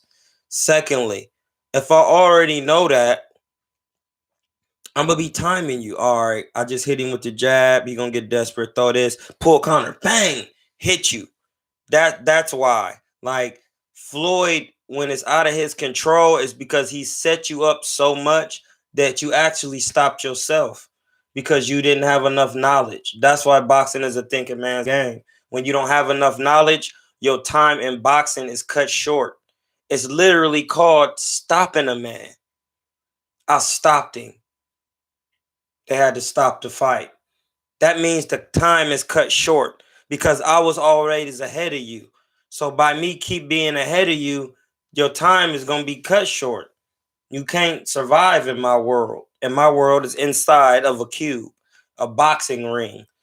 The ropes, once again, determine the height of a ring. So you're stepping inside of a ring. It's not just on the flat surface of a ring.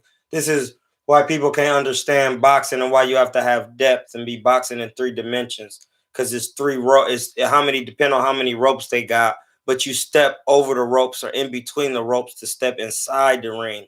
The ropes determine the height. So once you get in there, that means you have to do as the boxing ring requires. You have to add depth to your style by bending your knees, by being a pyramid or a sphere or a cube.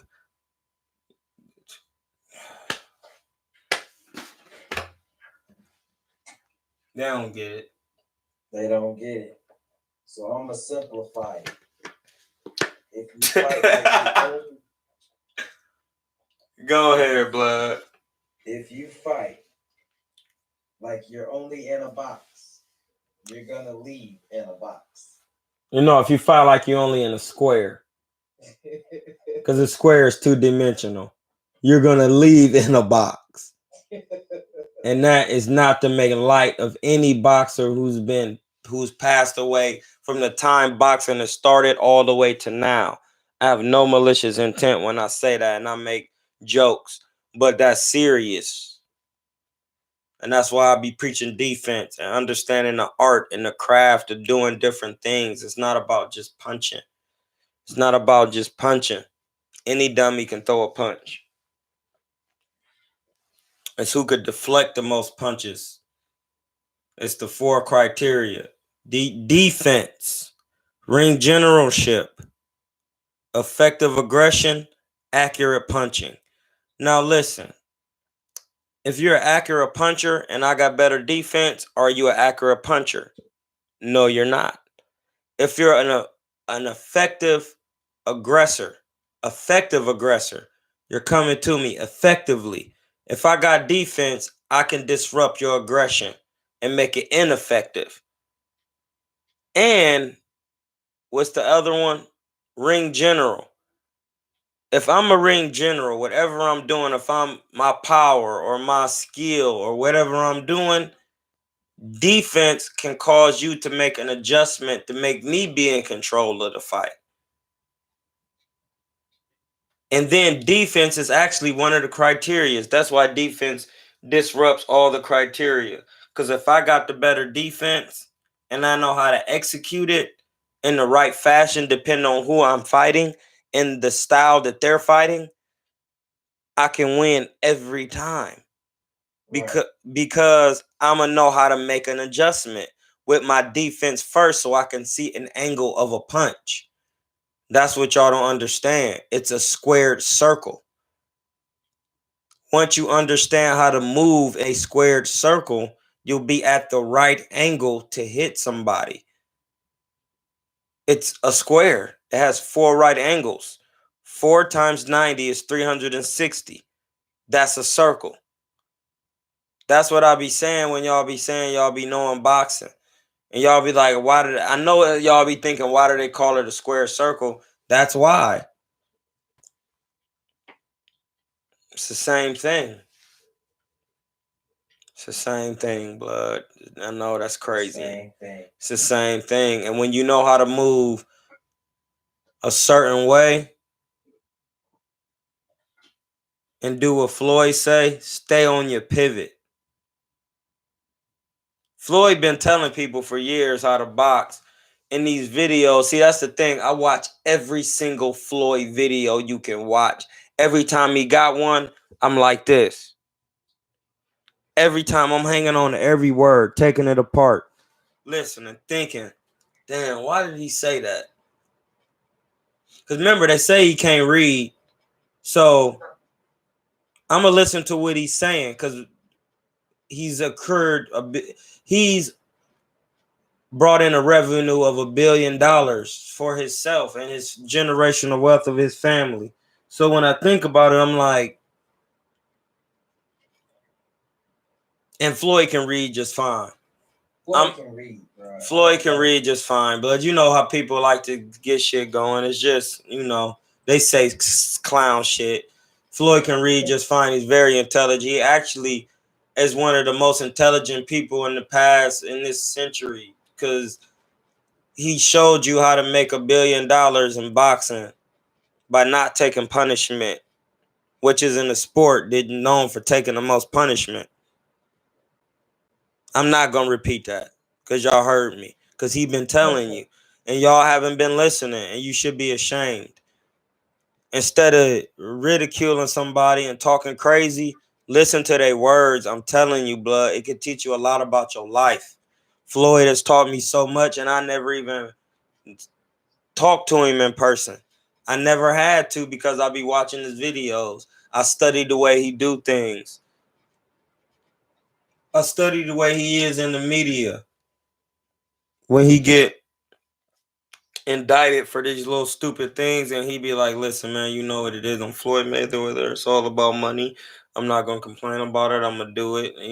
Just show me some pictures. Show me some. That's the stuff, I agree with that. You know what I mean? But I don't judge because everybody got their own problems. I'm watching what the man do in the ring and outside the ring. And outside the ring, even though he's been persecuted in certain manners, he's not stepped outside of his boundaries and talked any type of crazy. Sometimes, he get his way because he making fun and doing jokes, but he don't just be getting out of control. He'll say certain things and lash back out. Every all human. But, man, you got to understand that I'm talking about how this man told you how to box. Him and Jay-Z is on the same thing. They went independent. Master P. Come on, blood. Listen to what I'm saying. Are y'all listening? Master P, independent. Jay-Z, independent. Floyd Mayweather, left top rank, independent.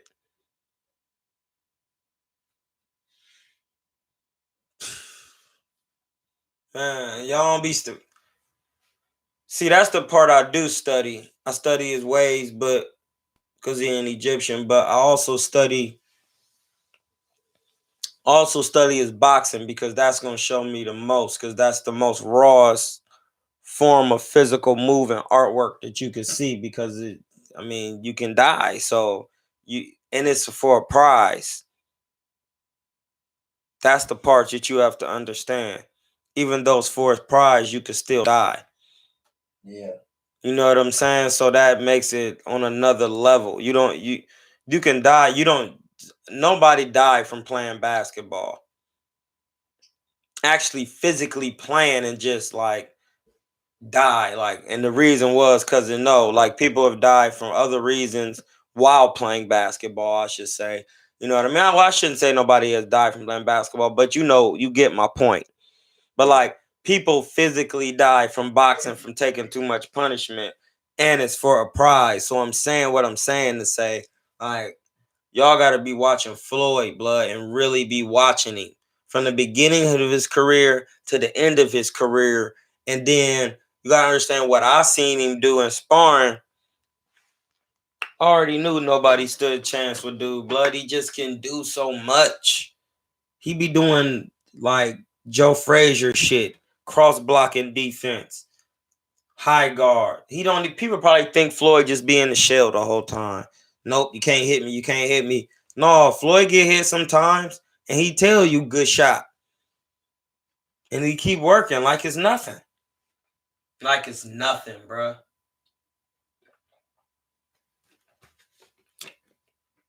He a real champion, dog.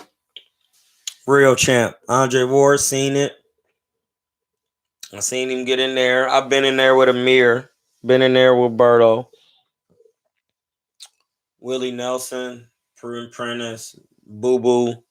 Like, but like when you watch Floyd do it, blood, and Dre, it's just look different. Another level. It's another level, bro. Another level. It's bananas how crazy it looked. It looked like a Kung Flu choreographed flick.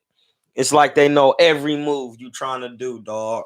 You could be trying your hardest to exert something off, and they just stuff your shit like, no, not move you to the side, slip you. Like you would be doing your hardest move, and you would be like, oh, I'm gonna try the recency effect. I'm gonna hit him 80 times to the body.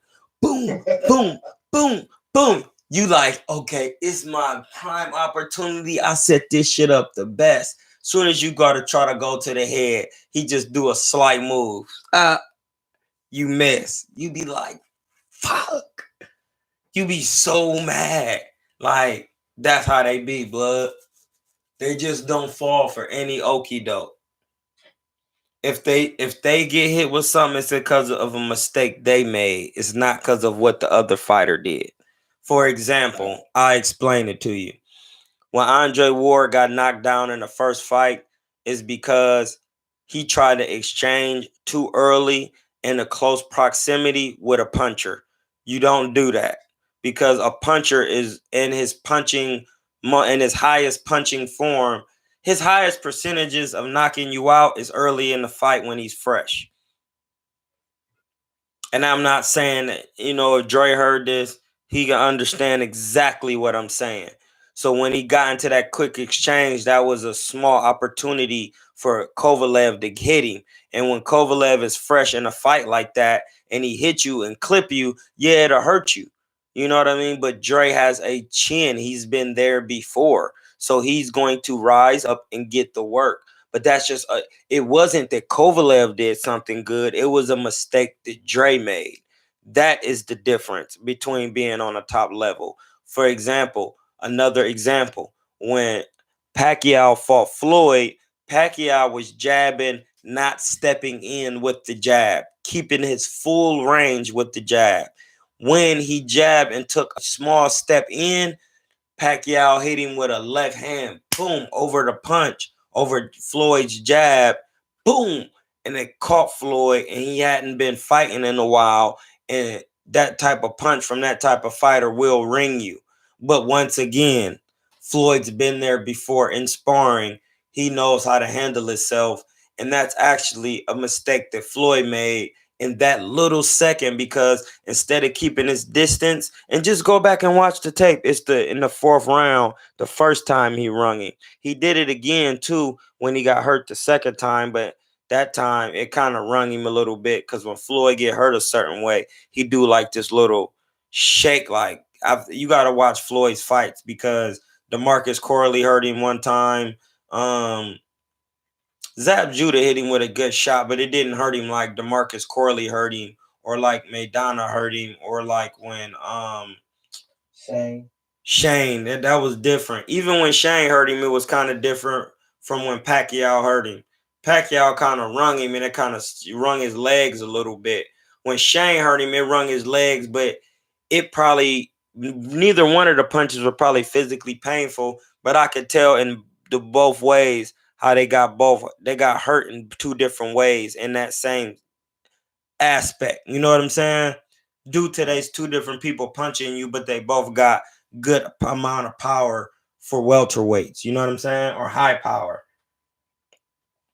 But when he got hurt, it's because he stepped in too much, just a little bit, and that's all the mistake you need for a Pacquiao to hit you.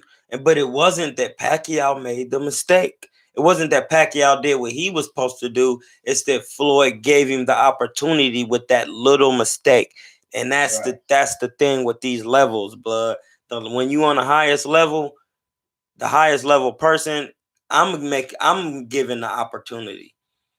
And if you're not on my level, you're gonna miss the opportunity. If you're almost on my level, you're gonna get the shot off. I might get hurt. I'm gonna recover. I'm gonna learn from that. It might happen one more time, but every other time I'm gonna be able to contain you. I'm gonna be able to neutralize you. That's just real talk. That's just how it be working. And that's the difference between the levels. And even when I see Floyd sparring, it's like, and listen, for example, I've heard some of my best buddies then spar Floyd. They said, listen, when you make any mistake sparring Floyd, he make you pay for it every single time. Can you imagine that? So we're going to equate it to this. Every jumper you miss, every three-pointer you miss, somebody slap you in your mouth. Every single one, no matter what. Like, what are we here for? Punishment? What is this, bro? I don't want to play this game. This is crazy. This is crazy. He's crazy. That's battle rap talk. Dog, listen.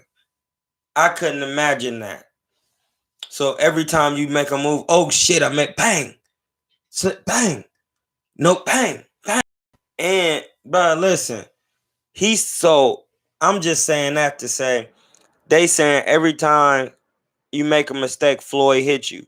It get to the point where when the person who's sparring Floyd spar other people, when they make a mistake sparring other people, the other people don't hit them, so they just hit them anyway.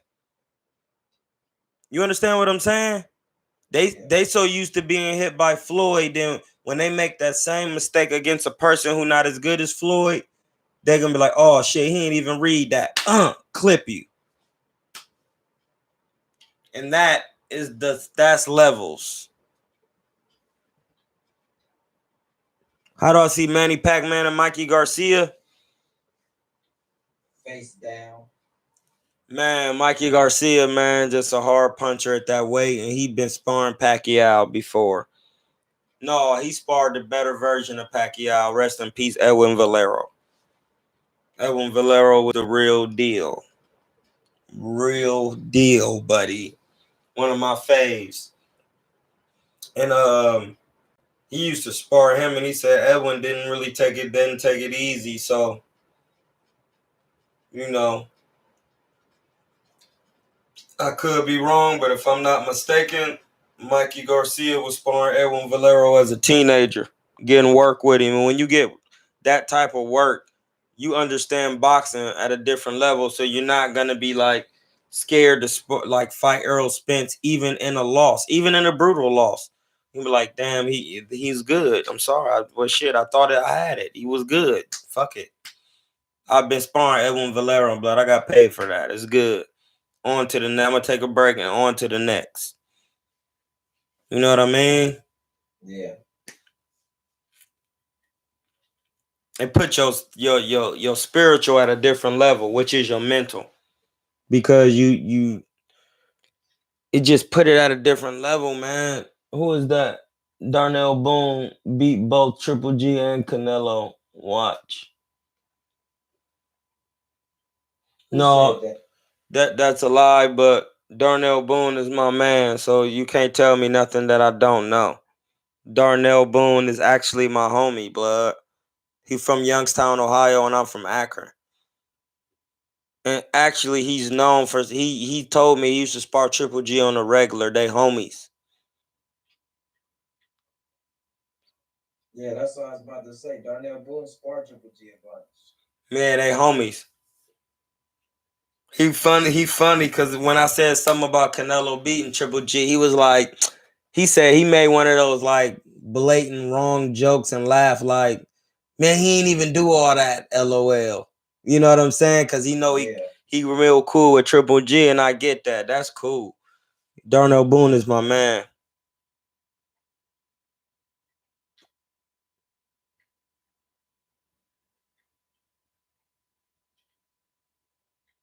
Man, what is going on with Tyson Fury, man? Oh my God, bro. What is Tyson doing, bro? He didn't listen. The gig is up. See, the thing is, man, even if he didn't get caught, even if he didn't get caught with the glove thing, he got caught doing something else, and because he was just doing too much. You gotta chill, bro. My girl said his gloves look funny. My wife, blood, she was like, "Why is he punching like that?" You gotta. The reason why she said, blood, listen, you know me.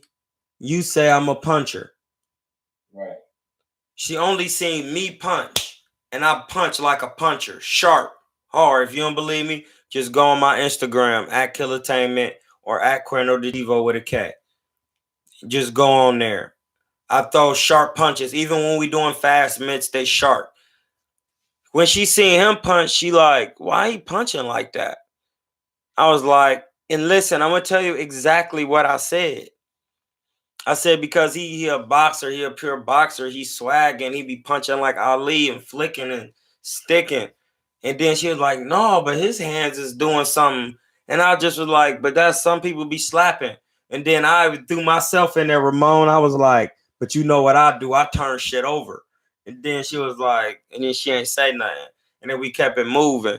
And then I watched it and I didn't even really pay attention. I'm telling you. I even went and made a whole video about how Deontay Wilder, which I still think he does, because I will always say every fighter needs to improve their defense, no matter who they are. I was like, I even though I said Deontay Wilder should still work on his defense, he should still do it. I said it. Then somebody sent me a video of some glove shit. I looked at it, I said, man, I ain't trying to hear it. And then somebody else sent me one. And I was like, damn. I remember, I told this story before. I remember, Ramon, a couple weeks before the Deontay Wilder fight and Tyson Fury, the second one, I see this video of Cuz who was complaining about the sparring gloves. Remember Cuz? Yeah. So when I'm like, damn, something ain't right. Something ain't right. It can't be, blood. When there's smoke, where there's smoke, there's fire. My man Dante's Boxing Nation be saying that. You heard him. Where there's smoke, there's fire. So I'm like, man, I'm just thinking about it. I'm thinking and I'm like, damn, something ain't right. So I just keep letting the information pile up. Everybody send me a video, I record it. I record every video. And then I start looking at it. And I'm thinking, Man, how the fuck? How's he? And then I see him like, oh my God. Nobody told me exactly how he was doing it. That's the thing. Nobody said, I didn't watch a video that said, well, he putting his hand in this part of the glove. I didn't have to watch it. I seen it. I'm a professional. I'm actually a professional boxer. I know that people, listen, if people win fair and square, then there's room for people to cheat. It's balancing everything. That's how you know people are winning fair, because it has to be cheaters that come to the forefront. You can't have one without the other, man. I'm sorry, that's just how it works. So you got to really be thinking, man.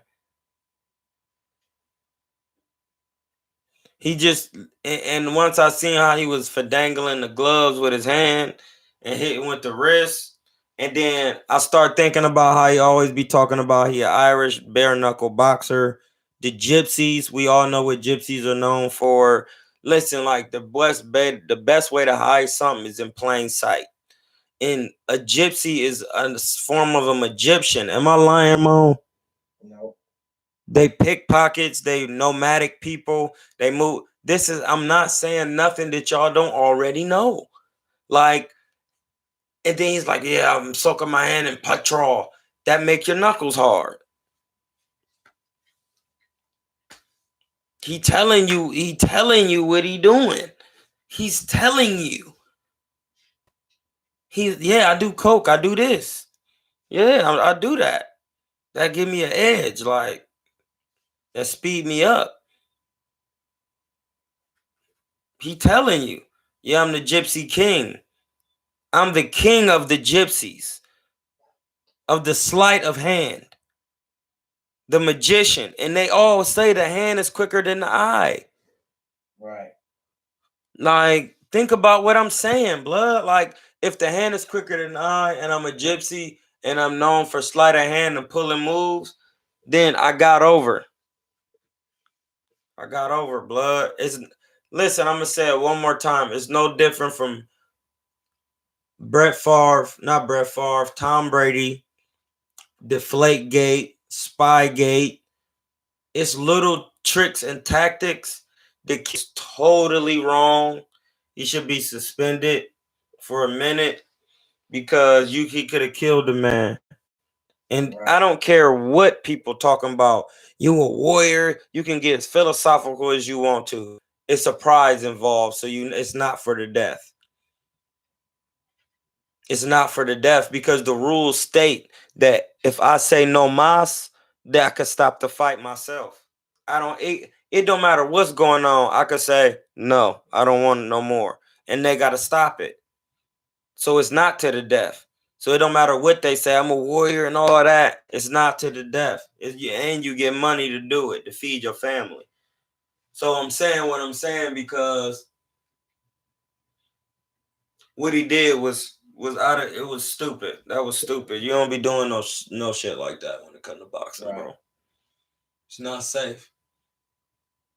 Because he was humble enough to lose. And remember, if y'all pay attention to my last live, what you don't respect, you will fall a victim to. I remember Tyson saying it like it was yesterday. How I'm going to lose to a man with a jab, a right hand, and a hook. He only got 3 punches. And what did he almost get killed with? A 2 punches. A straight right and a hook.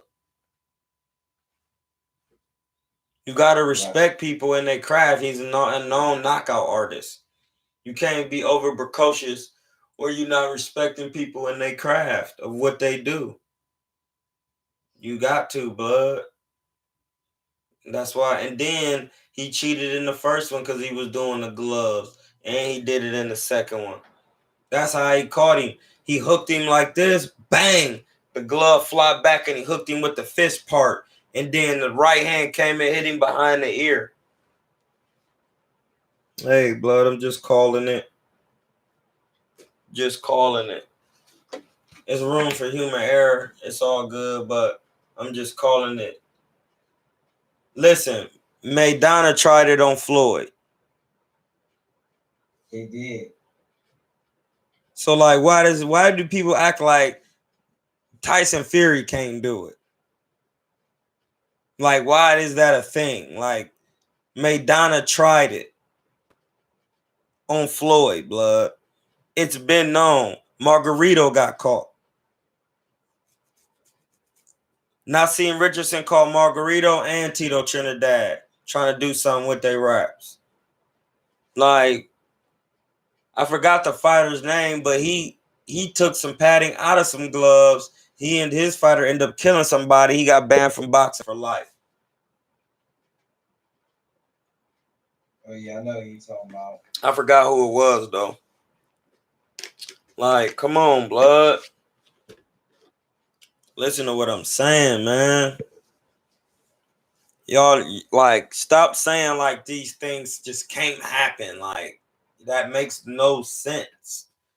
When it's happened over and over again. People have literally gotten caught. And then when they didn't do it, they got knocked out. Right. Shane Mosley. Panama Lewis was behind that. Panama Lewis. Good looking family. Taught me something. I knew the story, but I ain't know dude's name. Panama Lewis, blood. But yeah. Yeah, bro. That's what I'm like.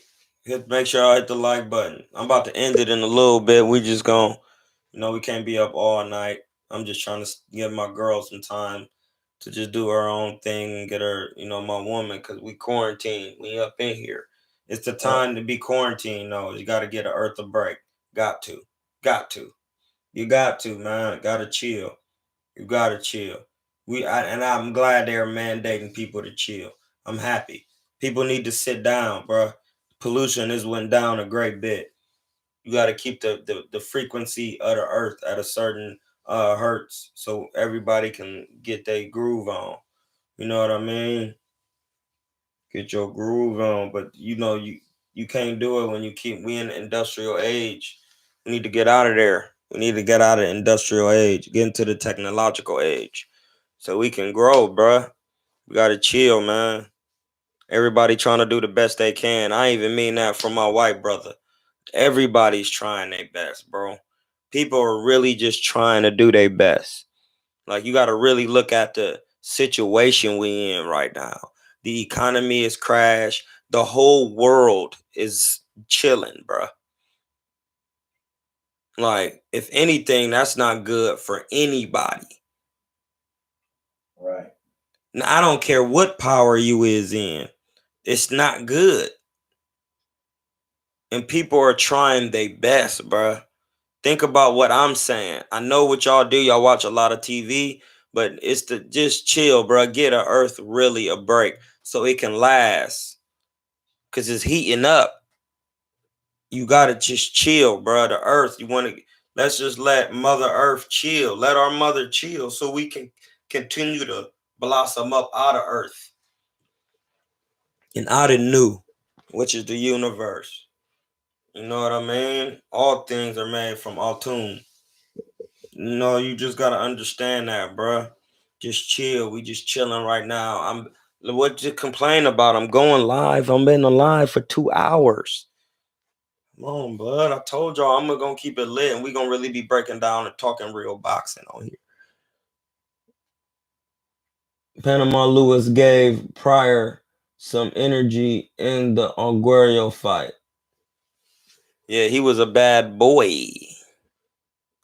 But yeah, Ramon. Yeah, man. So Ramon, that's our job now. We the new. We gotta bring them into the new. We gotta make sure they get water on their head. We gotta give them real boxing, bro. Really tell them what it's about, so they can adhere to what's going on and not be falling for the technology. If y'all can see the mic, I got the mic wrapped up, it's looking real prezzy. I told you when I do it, I'ma do it. If you see anybody's mic like just after me, blood, you already know. I'm a goat. I'm telling you, I'm about to go crazy with this. Y'all just don't get it. Y'all don't get it because I've been trying to do it, but now this is the perfect time. And I'm about to be, because I want some work. I want to be sparring. I want to see. That's what I'm saying. I'm about to be sparring, getting clips. Hey, blood, what's up? Because as we posting this, I want to post the sparring with some of these up and new cats. You know what I'm saying, Ramon? Yeah. Because you know what I'm about, bro.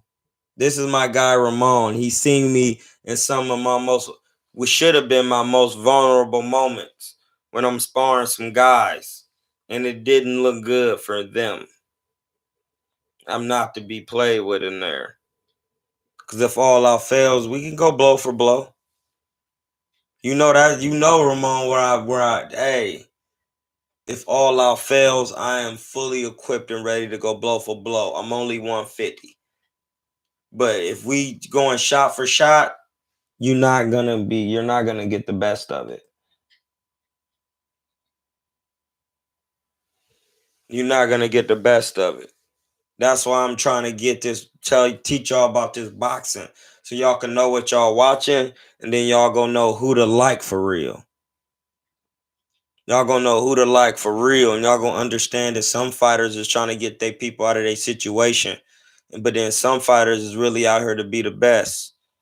But there's nothing wrong in either one. Because it's all about building on the positive. We're not out here to judge nobody's character with this boxing. Because some people doing what they gotta do to keep their family out of their situation, which is more important than anything. But some boxers, they getting it and they continue to get it because they want to be the best, dog. And they going to be the best, you gotta go down a dark ass tunnel. You gotta go down a dark tunnel, bud, because ain't don't be no light for a while. Don't be no light. It was just Ryan Garcia going down a dark tunnel fighting Linares. Man, I know I heard about that. And Linares is like, this is the perfect time for Linares because he could really let his body rest. Like, but they probably think Linares is done. Is he training? I got one question. Is he training with Ishmael Salas? Yes, he is. It's not gonna look good. Listen, Linares' problems came from when he split from Ishmael Salas. It's some coaches and some fighters that mesh, and that's one of them. Without Ishmael Salas, you don't get the best Linares because Linares is a Cuban style boxer, even though he right-handed. He is very athletic, very good footwork, very fast, very sharp. He is everything a Cuban would be. You know what I'm saying? Like, so a Cuban would get with him and be able to teach him, and he got power. And he fighting at a small weight class where he can execute his power. And he fat. Like Ishmael Salas, when he trained with him, that's why he was unbeatable at one point. And then when he didn't train with him is during the Lomachenko fight. And the last couple fights he's been taking. Now he's back with him. He back with him. That's not a good look. I wouldn't be doing that. That's when you're not humbling yourself. Now, saying that, he could just clip him because he just bigger. I think he is. I feel like he might be bigger than Linares or his size. Because they say Linares is pretty big for real for that weight. He my size. He the same size as me. Damn, well, he the same size as Ryan Garcia then. Yeah. It just ain't good for him. I try to give him a chance. Ain't nothing I can give him. He better, Ryan Garcia, hey bro, Ryan Garcia. If any of his time is now to get on your shit, it's now. Because if you can beat Jorge Linares, bro, you doing a lot by doing that. I don't care what nobody say, because Jorge Linares is a great fighter. He gets the utmost respect. He is stupid nice. Stupid nice, dog. When he with Ishmael Salas, he be touching. He stay jabbing up and down, hooking off the jab, hooking, putting shit together, throwing shots. Bro, his when he with Ishmael Salas, he knows how to execute a wide array of punches, and it be power in all ranges. That's why I've been saying Ishmael Salas is the best for him. Dog, it's gonna be bad. Ryan Garcia blood, listen to me. I know a lot of people be joking and shit and all that, but I ain't on here to joke. I'm on here to be serious with boxing. Cause I want everybody to be good and healthy. Hey, bro, don't play with Jorge Linares. He not nothing to play with like that. Even if you do, I don't care what you do and how you stop him and how quick you do. If you do, that's the better. Because if he get any type of confidence back with his older coach, bro, you're gonna be in there, and we're really gonna see what you got. Listen to what I'm saying, blood. We really gonna be seeing what you got. This can make or break you. Whether you win or lose, it can still make or break you. Cause you win, and you could think too much of yourself and try to take a bigger challenge and get your damn pack busted. You can lose, and it can break you, and you will never be back the same again. You have to have confidence in a certain level of humility in the win and in the loss. They're equally important on the same level because you can learn from both, and problems come with both. So you got to take both serious. In a loss, you could say, "Damn, I'm I went 12 with him. I could compete with a champion. It wasn't a bad loss. It ain't like he stopped me. I got to go to the drawing board. I am young. He is an older gentleman. It's good. I can be back. Man, I should have beat him. I got cheated. The refs. That's not the way to do it. That's not gonna grow you. It's not gonna grow. Charlo way. Yeah, you can't be doing that, blood. And I love the Charlos. They my brothers. I love them. I love them. But you can't be on that, blood. You don't learn nothing from that. And I don't mean that in no malicious way to my brothers, the Charlos. But you can't be acting like that. I mean it malicious because they be crying, Eh, bro. they do, blood. That's because, man, they gotta get out of this hype and this TV shit and keep your level of humility, especially when you're a fucking black man. Because when they beat somebody, they be screaming and yelling and acting crazy. But then when they lose, they want some sympathy and a moment of silence for their grieving. No, blood, because that's what I'm saying. That's why they need to find humility in the win and in the loss. Because now I don't want to hear you crying when you was whooping everybody ass. And now I'm just talking, blood. We just on here conversating. We not talking. We talking about the technicalities inside and outside the ring that'll ruin you as a fighter. That's the thing. We're not on here trying to maliciously attack no one person. We're just talking about instances that we see inside and outside the ring, technicalities. That goes as diet, behavior, drinking, the things you say out of your mouth. Because we on here to try to teach. You know what I mean? Who am I to teach? I'm a man who gave up all worldly temptations to do this so I can make a revenue to do great things for everybody, man. Just to have fun. The party, baby. As they would say. Keep it funky. You know what I mean? All worldly temptation. Know that. It's not a game. It's not that hard to do either. No, it's not about even really preaching for real. It's about trying to get your people out. And I'm doing it just by teaching y'all boxing. Boxing. You got to be in the best shape possible mentally and physically to box. How you do that? First, physically will be a vegan diet. Mentally, put your reps in. Confidence comes through preparation. Facts. If you prepared and studied, then you will be confident in your abilities. whether you win or lose. Because you lose, you're gonna feel like you didn't lose by that much because you prepared. So then once you come back, you're gonna say, oh yeah, and once you see that situation again, it's gonna be easy work. You see what I'm saying? So, and that's the thing what my man saying about the Charlos. He just saying like he don't like the fact that they be acting how they do when they win, and then when they lose, they want sympathy. And that's what I'm saying. Like for my brothers, just find humility in both. You know what I'm saying? Don't even trip. Because this is just a sport, bro. This ain't life and death. Y'all know that. My Charlo brothers know that. This ain't life and death, but sometimes you get fooled by that because you get caught up into that shit on TV. And I'm not saying that they do, but sometimes it just gotta get to you a little bit because you come from nothing. You getting money now, women all over you. You drive, you got the whips, nigga. You got whips for real. You really listen, Ramon. Can you imagine waking up just having 700 racks in your account? You icy every day. You with the baddest of the baddies.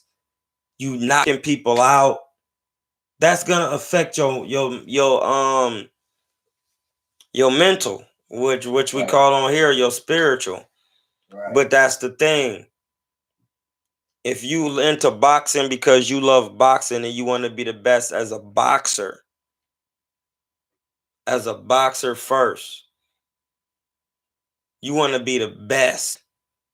You're not even gonna have that type of mentality. That's gonna your diaspora boxing, your diaspora, your mentality gonna change because you're gonna be like, damn, to be the best, I can't be doing all this silly shit. I could still get icy. I could still have nice cars, but I'm not gonna be able to eat and do all the things that other people do because being the best, nobody does that. Right. And once they do that, that's when their careers start to decline. Even somebody such as Tim Bradley saying it out his own mouth, man, I'm gonna have to retire soon because I'm not taking care of my body in between my fights. You know what I mean? That's just on that Tim Bradley saying that. So, just to think if you trying to box and then you not eating healthy and blowing up in weight, that shit ain't cool, bud.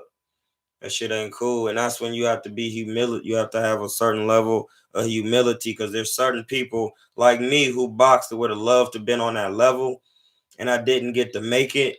And I'm okay with that. Like I'm good because I can look in the mirror and say, blood, I gave it my hardest. I was homeless trying to box, fighting in Mexico, paying for my fights myself. Right. So like when Devin Haney and all them people be fighting in Mexico and y'all be seeing that, they have to pay them guys for them fights. Them Mexican brothers is taking, money to get the fights and the promoter working it out so they can feed their families. And they working hard and they trying to get work. And you go down there and you get work with them, blood. That's why I always gave my Mexican homies much love because I understand the business.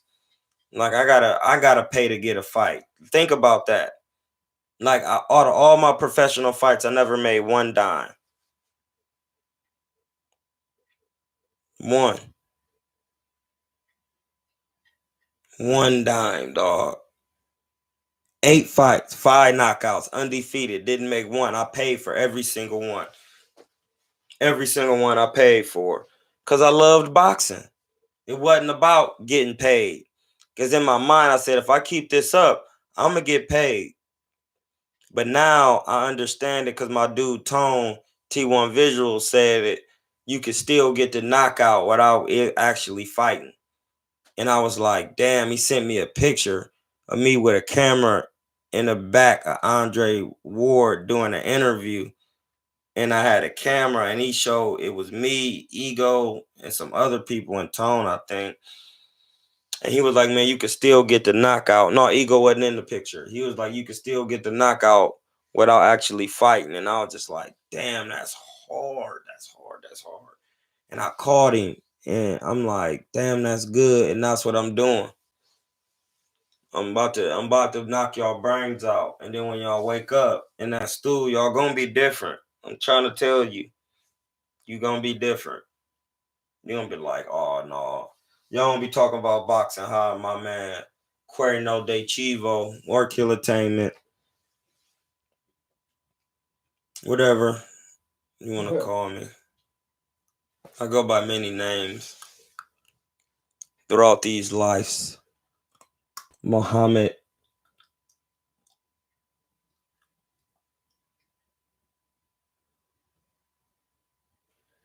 No, I'm not saying like Tank Davis. I'm just saying like any fighter, because all fighters do the same shit. Unless you like Marvin Hagler and them type of guys, like when they really just care about the craft of boxing and being the best. That's why they call 80s boxing the golden age of boxing. It's divisible by 4. So the 4th dynasty of Egypt was the golden age of civilization. It's facts. Due to trade and commerce, well documented. We talking about Egyptians that look like me, because I'm Egyptian. By way of the Yoruba tribe, if I'm saying that correctly, but I sure am. Yoruba. You know what I'm saying? But that's another story. But I'm saying that to say you got to watch the golden age. That's when they really cared about the craft. It was divisible by 4 because you had the 4 kings. Tommy Hearns, Sugar Ray Leonard, Marvin Hagler, Roberto Duran. The golden age of like crime novels, crime mysteries, is because you have 4 queens. See how that worked? Because it was the 4th dynasty. So now when y'all listen to Jay-Z, y'all know Jay-Z be talking about the 4 all the time. So what is he really talking about? That's the question. That's the question. It's deep. And that's what I'm saying, blood. So, You know, back in the day, they was boxing for the craft, and now they just boxing for the culture. that's a good point. But that ain't the boxing culture. It's somebody else's culture. It's this foolishness culture. They used to box for the craft back in the day. Now they just boxing for the culture. Yeah. Gucci Kid. Oh shit is right. I know, bro. It's deep. You have to think. You have to think. It's the 4th dynasty, bruh. Just gotta think about the shit that people be saying in their raps. Think about it. The 4th dynasty. He had an album called The Dynasty. He had an album called The Blueprint. Like, I'll read, bruh. I'll read things on levels that people wouldn't even understand without a doctor degree. That's what I want to say. Like, listen, Jay-Z is where he at because he got knowledge of self, dog. He be saying some shit. I be listening to his music. He be numbers, bruh. Mathematics. Validation.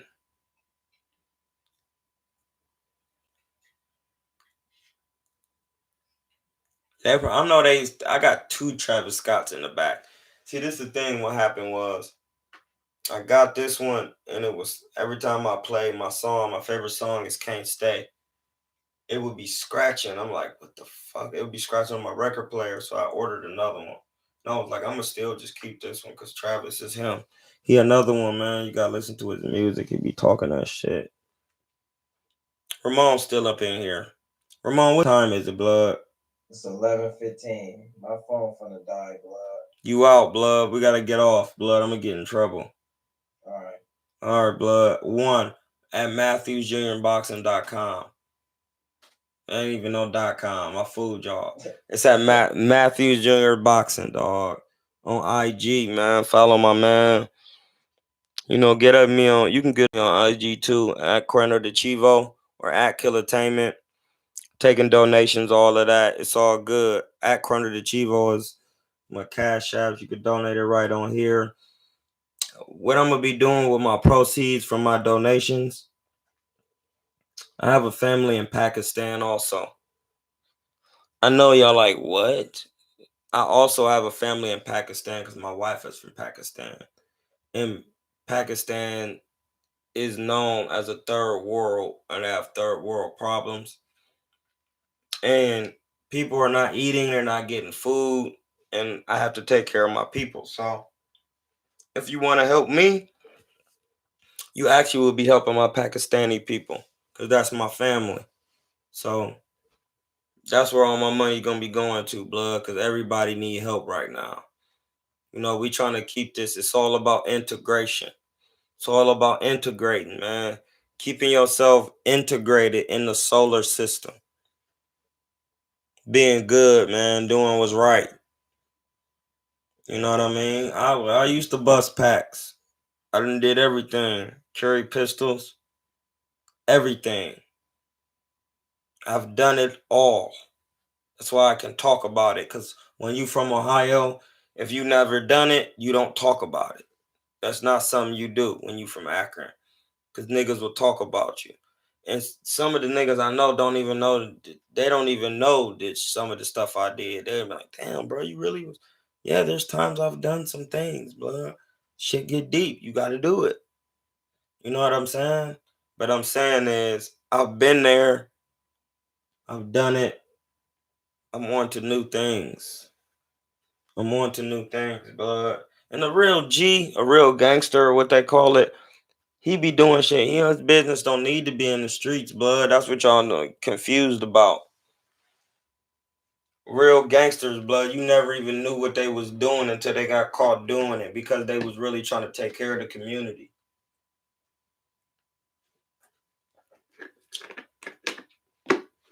That's what you gotta realize. Yeah, that's what it is. But yeah, man. Now we getting rid of we Barrier Boxing Reborn. Y'all still box a little bit sometime. I be getting some work. But yeah, we about to get up off of here, man. We just was on here just was supposed to be a short one, but we got it in though. I appreciate y'all. A lot of knowledge, a lot of bars. We gonna keep it going. Many men. Appreciate you, bro. I appreciate you, man. Thanks for the hey. I'm just doing it for my peoples, bro. I'm trying to raise money. I'm doing everything I can, man, to keep everybody afloat.